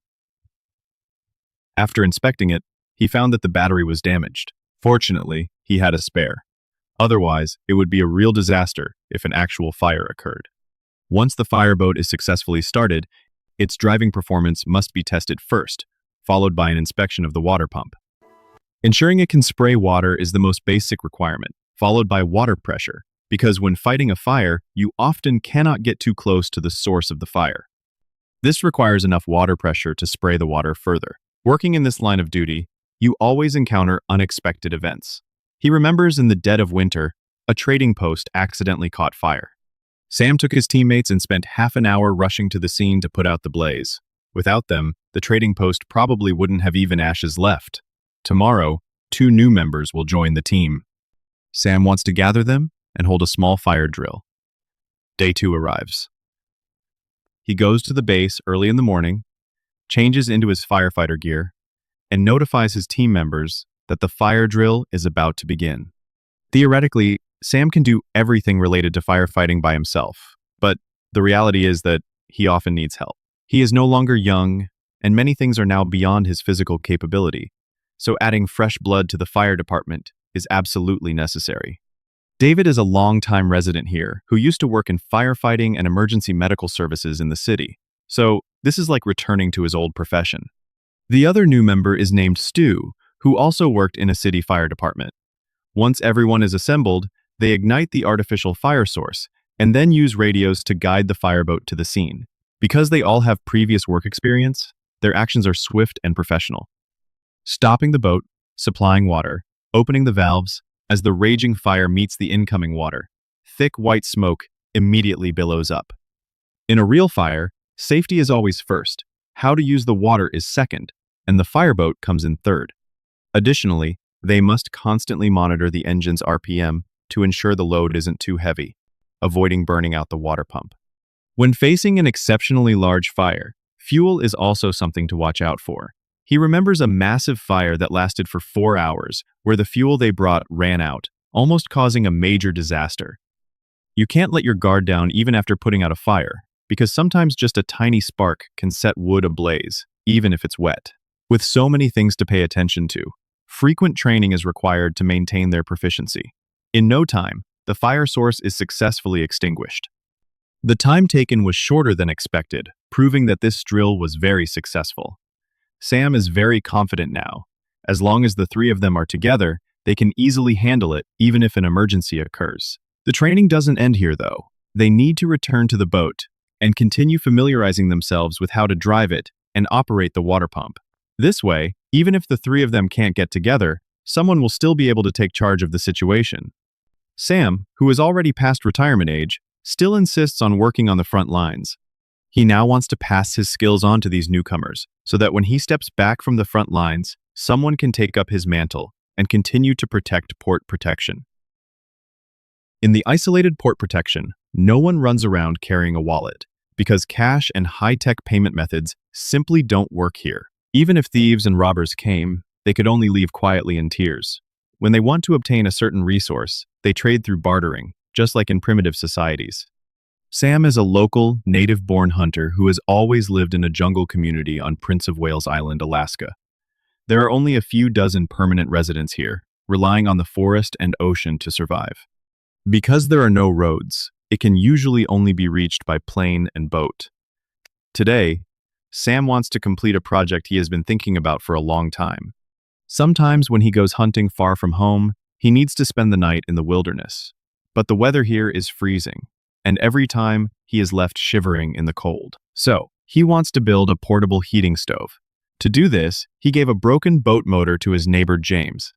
In return, he gets to visit the junkyard managed by James to scavenge for the raw materials he needs. As the saying goes, one man's trash is another man's treasure. Sam returns to his workshop to gather all the tools he needs and gets them ready. As he gets older, the wilderness environment becomes increasingly difficult for him. Building a portable heating stove can greatly improve his comfort level when outdoors, allowing him to stay out in the wilderness for longer periods. This also means a higher chance of bringing food to the dinner table. In his youth, Sam's hunting skills were incredibly fierce and aggressive. But as time went on, he leaned more towards using his intellect to acquire prey more effortlessly.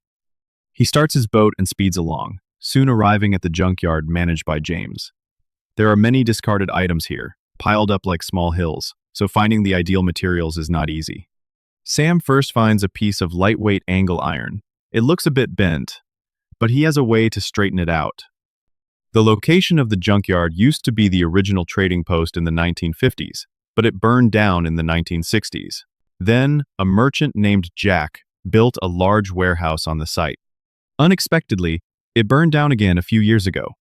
At that time, Sam was the one who put out the fire, but the wooden structure, even though saved, had become unusable, so it became a junkyard.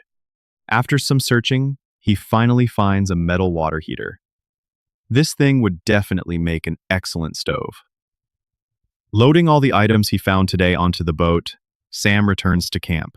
He started building this beautiful little wooden cabin when he was 22 years old. The main structure is made of driftwood, logs, and dead trees, fully demonstrating his ingenuity and hands-on skills. Anyone who lives by the sea knows that maintaining such a coastal camp is no easy task. It seems like there is an endless amount of work to do every day.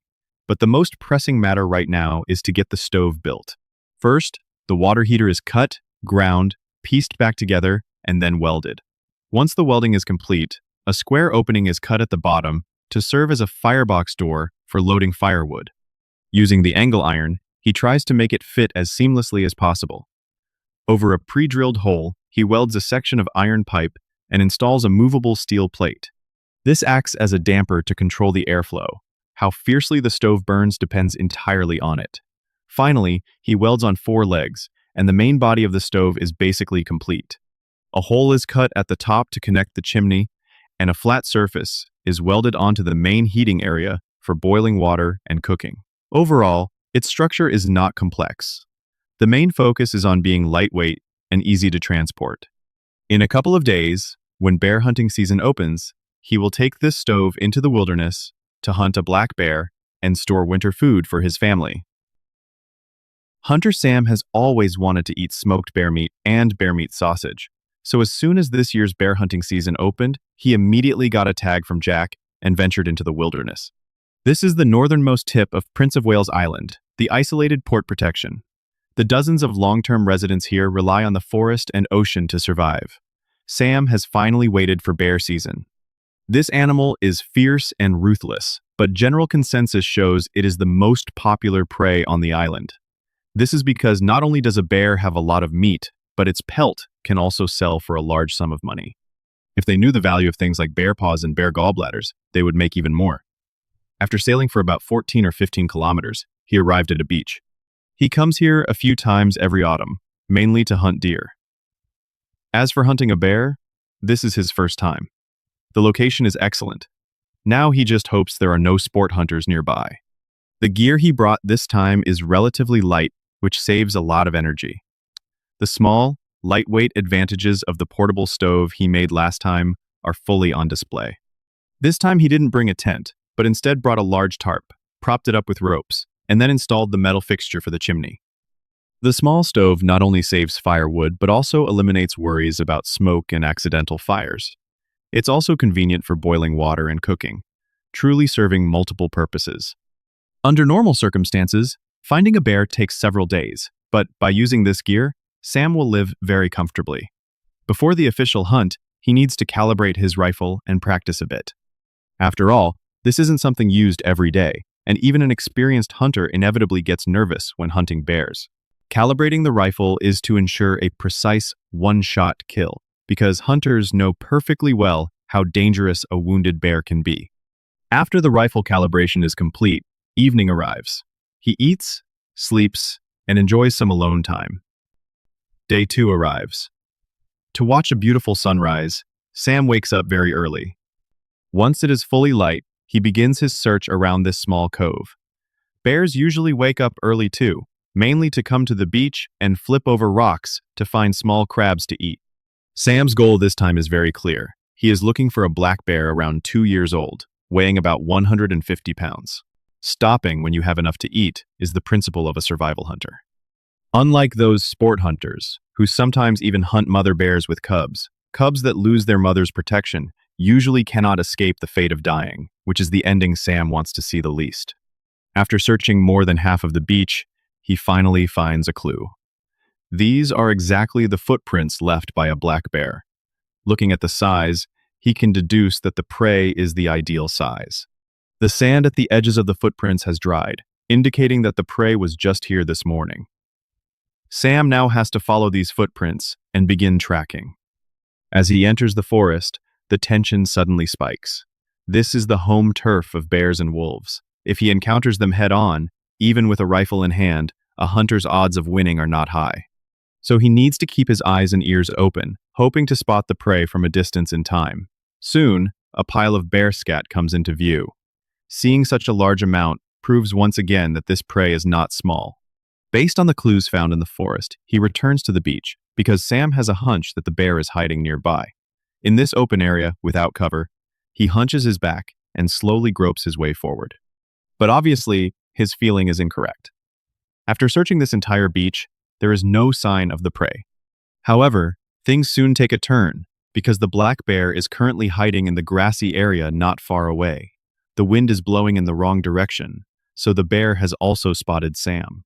The prey is large, far exceeding 150 pounds. It should be around 250 pounds. Looking carefully at its head shape through the scope, he can tell this is a mother bear. In this season, they are raising their cubs. Hunting a mother bear is equivalent to killing at least 3 animals. So, Sam decides to let her go. The bear he worked so hard to find is just gone like that. If it had been a sport hunter, the mother bear would definitely have been taken down, because they are after that bear pelt and the thrill of hunting massive creatures. A helpless Sam returns to the beach, and the thought of having no food to bring home makes him feel a bit dejected. But, as the saying goes, a blessing in disguise. Although the bear is gone, he accidentally stumbles upon a large patch of clams. Coating these in flour and pan-frying them makes for a very delicious meal. Furthermore, this is his territory, not far from home, making it very convenient. Looking at this quantity, it's estimated to be enough to eat for a very long time. In the isolated port protection, hunters who rely on the forest and ocean for survival do not have it easy. Even tiny beavers can cause them great trouble. This is the most remote cove on Prince of Wales Island. There is only one running water pipe in the community, and for some unknown reason, it suddenly ran dry. Losing their source of life not only causes inconvenience, but also poses a threat to their survival. Therefore, Hunter Sam takes the initiative to shoulder the responsibility and decides to go solve this mystery. He enlists his good friend Stu, and together they head into the mountains where the fresh water originates. To reach their destination quickly, they drive a boat to take a shortcut. But even so, they still need to hike for 1.6 kilometers to reach their destination. Normally, no one sets foot in the dense primeval forest, so it is overgrown with weeds and small trees. They have to use a machete to clear a path before they can keep moving forward. After a trek, the two find the pipe and also discover part of the problem. During the freezing winter, the water pipe froze, and the expanding ice inside burst it, causing severe leaks in more than one place. However, this shouldn't result in not a single drop of water reaching the community. There must be another reason. They continue to climb up along the pipe and arrive at a man-made dam. The two discover that there is only a tiny bit of water left near the filter screen. This is why water cannot reach downstream. If the freshwater resources on the mountain have dried up, it would be a severe test for the survival of the community residents. To investigate the specific cause, they need to continue climbing up a few hundred meters to find the truth. On the way, there is a small dam built by beavers blocking some of the water. But this shouldn't be the main reason either, because the total volume of water flowing above this dam is not large. Climbing further up, the two finally figure out what the problem is. It turns out that beavers have built a sturdy dam at the very upstream, blocking almost all the water flow. Sam tests it with a wooden stick and finds it to be bottomless. It's clear that the beaver's title as an infrastructure maniac is truly well-deserved. Although the two hunters are internally cursing, they are also quite relieved. After all, compared to the freshwater drying up completely, this outcome is obviously much better. Now it's just a matter of spending some effort to tear down the dam and get the water flowing again. The demolition work will be exhausting, but nothing in life comes easy. Having found the cause, they first return to port protection to look for the tools needed for this mission, pack them onto the boat, and then head back to the source of the fresh water.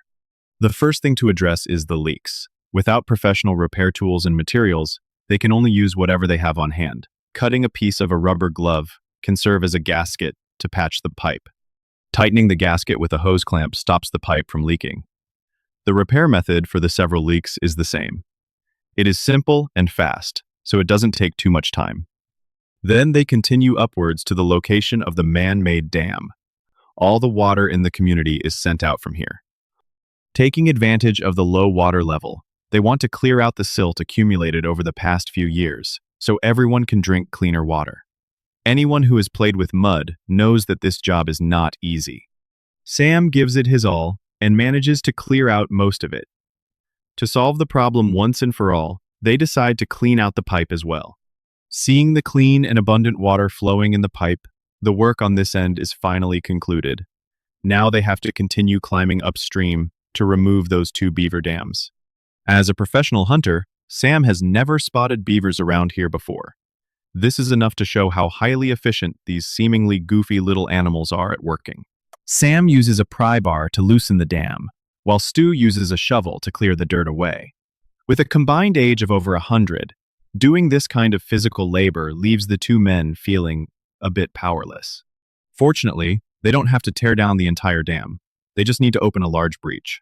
When the upstream water comes rushing down shortly, it will quickly wash all this dirt away.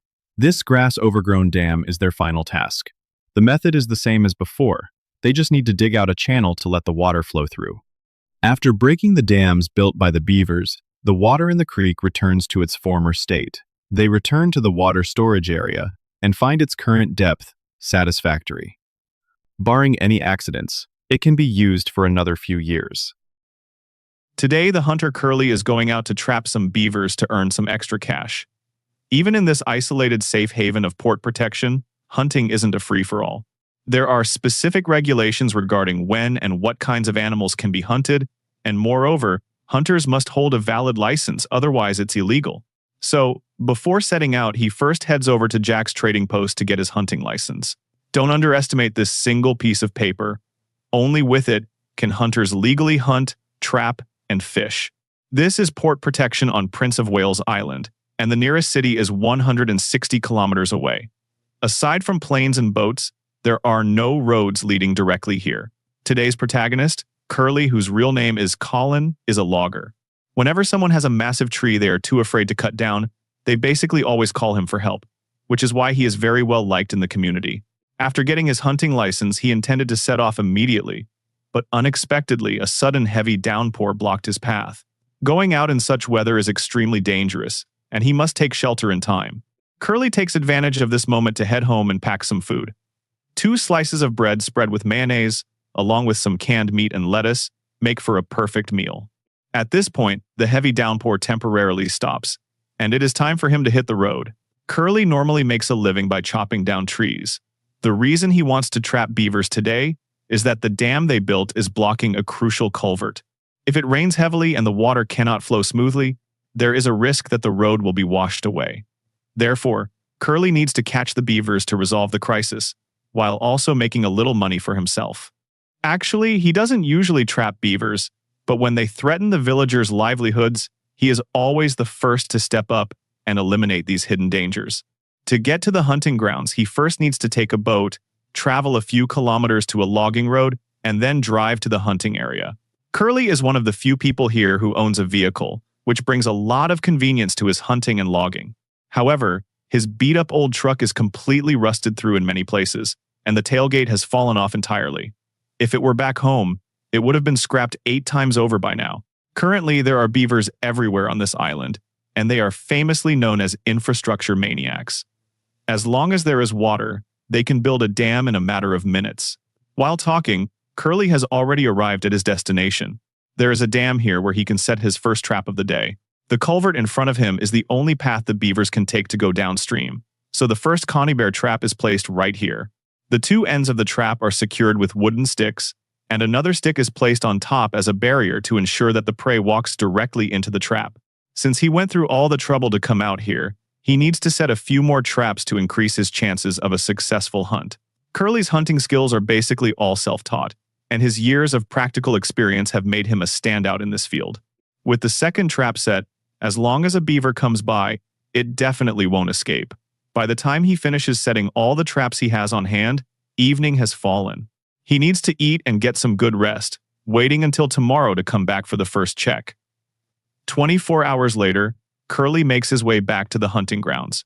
Whether or not he can successfully catch his prey all depends on this moment. Just as he gets out of the truck and is about to check the traps, he suddenly feels a chill down his spine. The only things that can give him this kind of feeling are either wolves or bears, but when he turns around to look carefully, he doesn't find anything.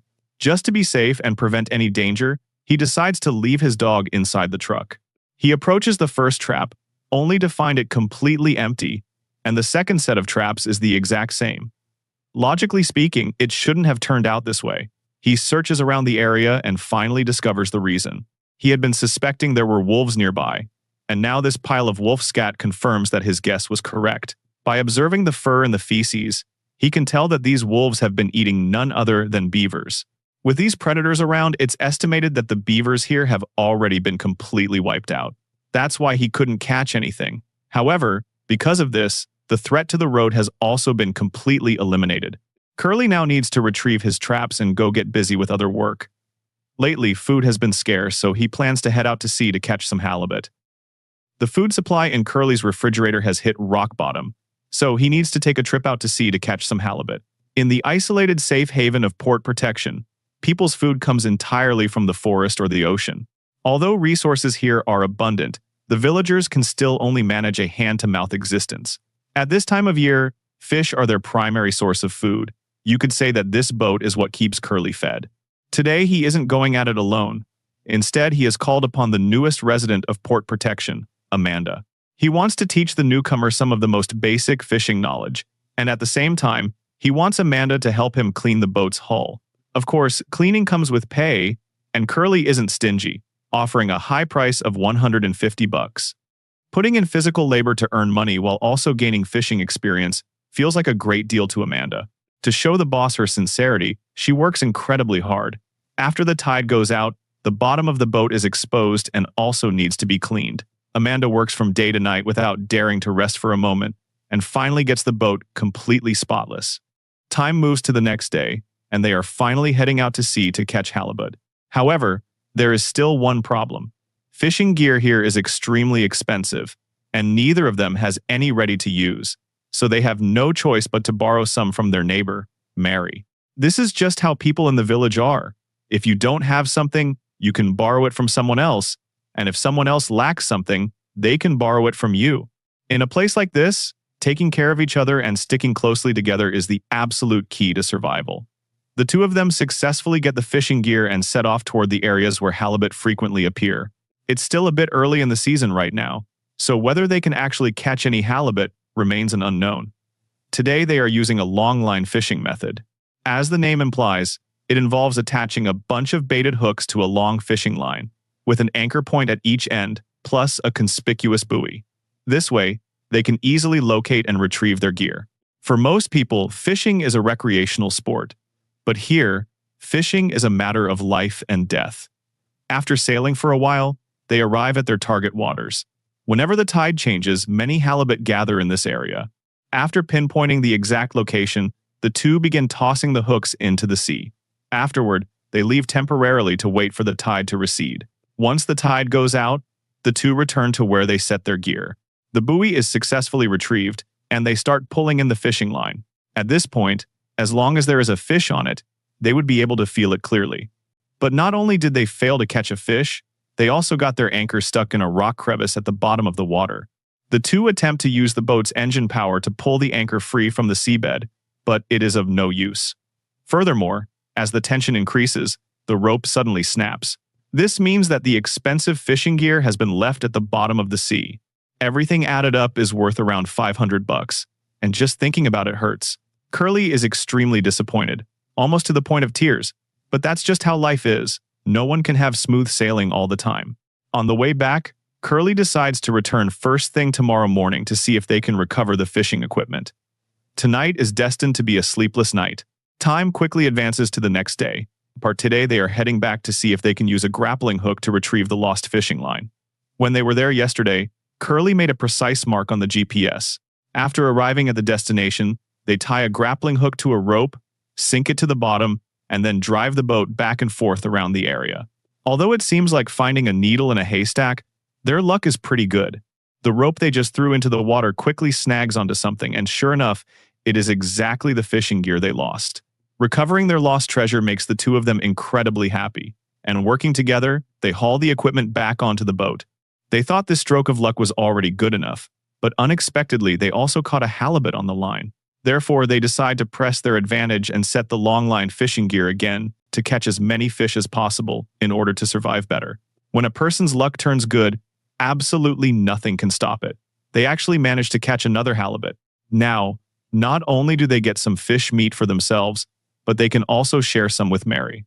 The two of them happily return to Port Protection, bringing a perfect day to an end. In the safe haven of Port Protection on Prince of Wales Island, all residents rely on hunting and fishing to make a living. The forest and the ocean are their grocery stores. As long as you have the skills, you can bring enough food home.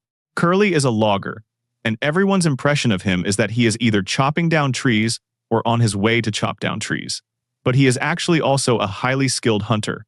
Every year around this time, he heads out to hunt to fill his freezer with food. Supplies here, including food, are basically all flown in by plane, so the prices are incredibly high. People don't have much money on hand, and farming and raising livestock are extremely difficult, so everyone sources their food from the ocean and the forest. This way, not only does it save money, but the food they eat is also purely natural and organic. Curly has lived in Port Protection for 19 years now. Because he is so familiar with the surroundings, he knows exactly when and where to go to hunt specific prey. Next to this abandoned barge is a large grassy patch, which is exactly Curly's destination today. However, his approach causes a large flock of geese to take flight from the shore. These are one of his favorite preys, and it's truly a pity to lose such a great opportunity just like that. Accompanying him on this hunt is a bird dog. Ever since the dog was very young, Curly would frequently fire his shotgun near him to get him accustomed to the sound. Facts have proven that this is an excellent hunting dog that has helped Curly out a lot. The man and his dog weave through the forest and arrive at that familiar patch of grass. Unexpectedly, before Curly even pokes his head out, the dog, overly excited because he hasn't been out bird hunting in so long, exposes himself, causing them to be spotted by the vigilant flock of geese. Immediately after, the birds scatter and flee in a panic. By the time Curly reaches the grass, only a few geese are left far off in the water. He hastily raises his shotgun and fires 3 shells at them, but ends up not hitting a single one. The main reason for this failure is still the hunting dog, who once again exposed their position prematurely. The dog was more of a hindrance than a help and received a severe scolding from his owner, who even threatened him with no dinner tonight, which finally got him to calm down completely. Since all the prey has flown away, the man and his dog have no choice but to head back to the boat to look for where those geese might have landed. They ride the speedboat, navigating between various bird hunting spots around Prince of Wales Island. After relentless effort, Curly finally locates another flock of waterfowl. However, just like before, the birds flee without a trace before the boat even arrives. At this moment, it starts to rain.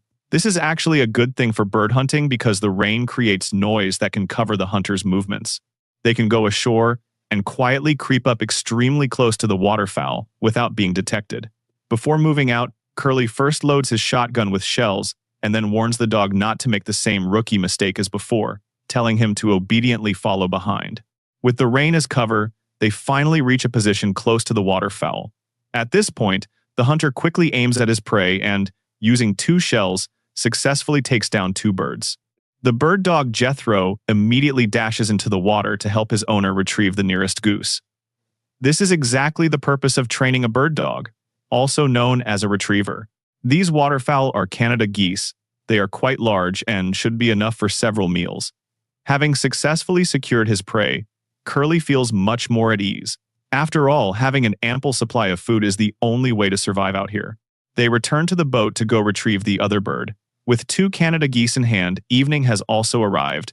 He heard that a storm is moving in this direction, so it seems it's time to head back to port protection. Just as they are focused on making their way back, the boat's engine suddenly stops running. And no matter how he tries to start it, there is absolutely no response. Getting stranded in a place like this in the middle of nowhere, with the rain pouring down, could be incredibly dangerous. He isn't a mechanic and doesn't know how to fix it, so he can only tinker around blindly. Fortunately, his luck is good. By some happy accident, he actually manages to get the engine running again, finally allowing him to bring his spoils and return home safely. It is said that this type of halibut can sell for up to $20 a pound, but in this isolated wilderness, the hunters can eat as much of this expensive food as they want for free. Port protection on Prince of Wales Island is about to welcome another freezing winter.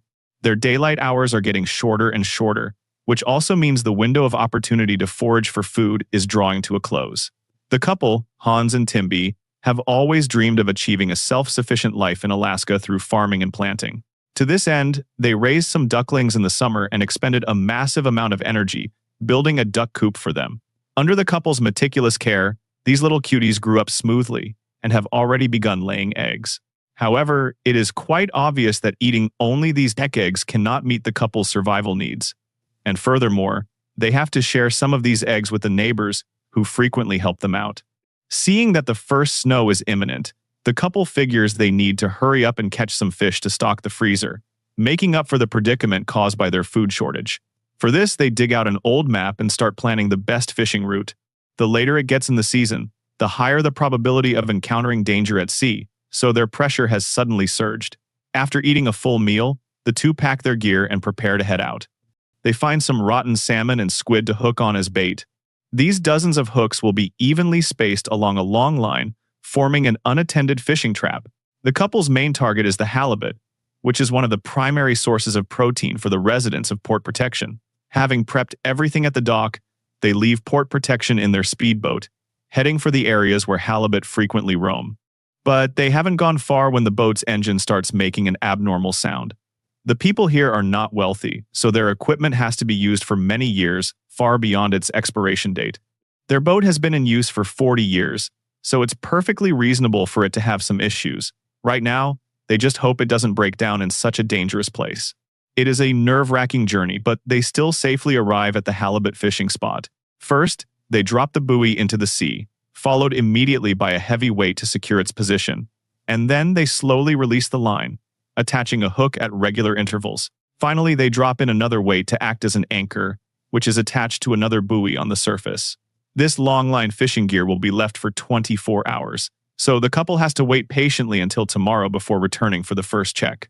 Time moves to the next day, and they had originally planned to return to the fishing grounds, but the weather forecast says a powerful storm is approaching port protection. Human strength alone is completely powerless against nature. All they can do right now is stay home and wait for the storm to pass. It's obvious that the couple is feeling incredibly anxious, and understandably so. Their window for fishing was already incredibly tight, and running into such bad weather makes it impossible not to worry.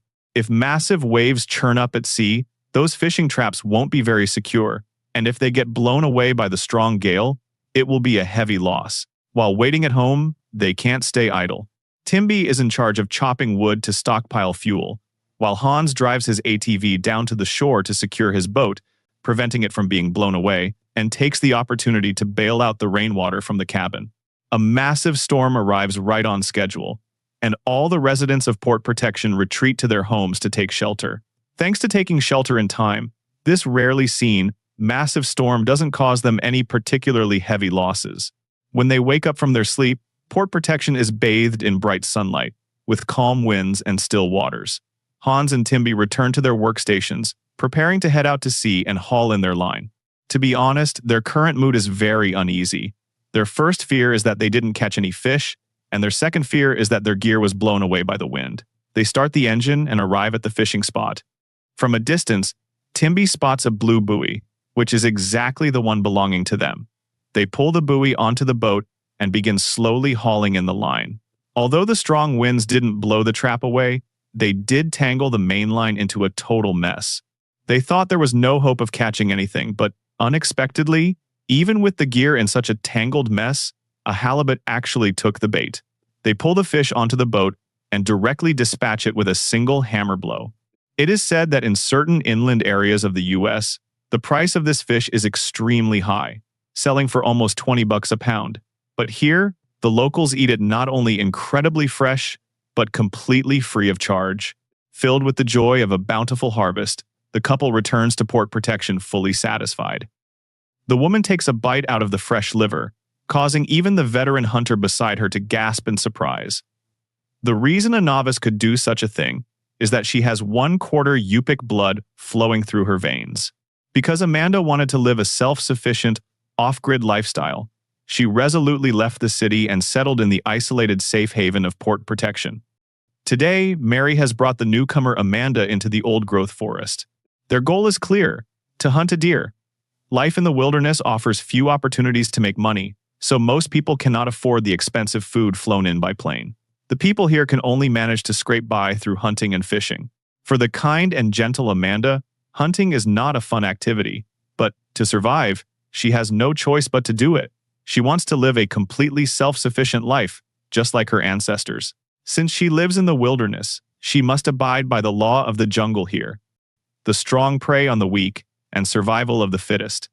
Not long after entering the forest, they discover deer tracks. At this point, the two begin communicating in very low voices, because any noise they make could scare away nearby prey. The dense, old-growth forest is not only mysterious but also dangerous. Especially when it is windy, the probability of dead branches falling and causing injury or death increases. Locals call these types of trees or branches widowmakers. To lure the surrounding prey out into the open, they use plant leaves to make a whistle, mimicking their calls. Amanda tries following Mary's example and actually manages to blow it successfully, showing that she has some natural talent. This sound can attract deer, but it can also attract bears, so they must be extremely cautious. If a deer does appear, they must immediately observe whether it has antlers, which is the key to whether it can be legally hunted. A gust of wind blows through, and the forest begins to creak and groan. This indicates that a storm is approaching. To prevent the danger of being struck by falling branches, the two female hunters must leave immediately. If the storm breaks tomorrow, they will return. After a night passes, the weather returns to normal as hoped. Mary takes Amanda back to the hunting grounds. The wind was very strong yesterday, blowing down many dead trees and knocking loose a lot of dead branches. This proves that their decision to leave yesterday was absolutely correct. Today's strategy is the same as before. First, look for deer tracks and then use the whistle to lure them out. Ever since Amanda decided to live this off-grid lifestyle, hunting became something she absolutely had to do. But even now, she doesn't know if she is truly ready, because taking a life is not an easy thing to do. After some searching, it is surprisingly the novice, Amanda, who spots the prey first. It is a young buck. The two immediately enter hunting mode. Because this deer hunt is meant to train Amanda, Mary wants her to take the shot herself. After a fierce internal struggle, she tremblingly pulls the trigger, and the buck drops at the sound of the gunshot. To live in a place like this, you have to think of yourself as a beast. For you to survive, other animals must fall. After approaching the prey, Amanda's hands are still shaking constantly, so Mary has to step in and do it herself. First, she drains the deer's blood. Unlike in some other cultures, the hunters here don't utilize the deer blood, so it ends up going to waste. The second step is to field dress the prey, removing the internal organs to prevent the venison from spoiling. To honor her heritage, Amanda takes a bite of the raw deer liver, which greatly shocks even the veteran hunter Mary, because despite living in the wilderness for so many years, she still cannot bring herself to do that. Leaving the inedible organs behind for nature, the two women take their spoils and return to port protection. It might seem harsh that a 70-year-old man here still has to go into the forest by himself to hunt animals just to make a living. This is because he has no source of income. If he doesn't work, he might starve.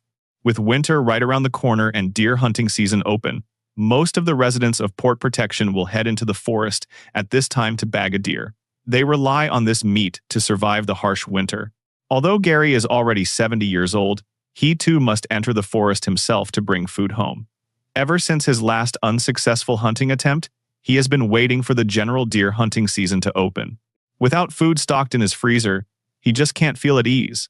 He treks over land and water to arrive at a remote hunting ground. He came here last year and encountered a small buck, but it wasn't large enough to be legally hunted, so he had to let it go. This year it has grown up, and Gary hopes to encounter him again, or perhaps his brother, father, or grandfather. There are tracks all over the ground, indicating that there are indeed deer here, but he still needs to search this area carefully to have any chance of making a discovery. Gary likes coming deep into the forest alone to track down prey and bring food home. But tracking a deer is incredibly difficult, so finding a good vantage point is crucial. This is an abandoned logging site. The massive tree stumps left behind by loggers serve as the perfect elevated platform for the hunter to look far into the distance. To lure out the deer hiding in the dense forest, the hunter uses a deer call to mimic their sounds, and then quietly observes to see if any nearby prey takes the bait. Following the tracks left by the prey, he tracks them into the dense brush. His luck isn't so great this time. Up until now, he still hasn't spotted any animals. 10 years ago, he broke his hip while hunting, and for a period of time, he was completely bedridden and unable to move. But after making a miraculous recovery, he resolutely returned to the wilderness. Now, he feels that every step he takes is a blessing from above. There are many tracks left by deer here, which is exciting, but after searching for a long time, there is still no sign of a deer anywhere. Furthermore, a small creek blocks his path. It's possible that the herd of deer is hiding on the other side. So, he decides to cross this creek and enter a territory where ordinary people wouldn't go. As the saying goes, the greater the risk, the greater the reward. Although the other side of the river is more dangerous, the chances of success are also higher.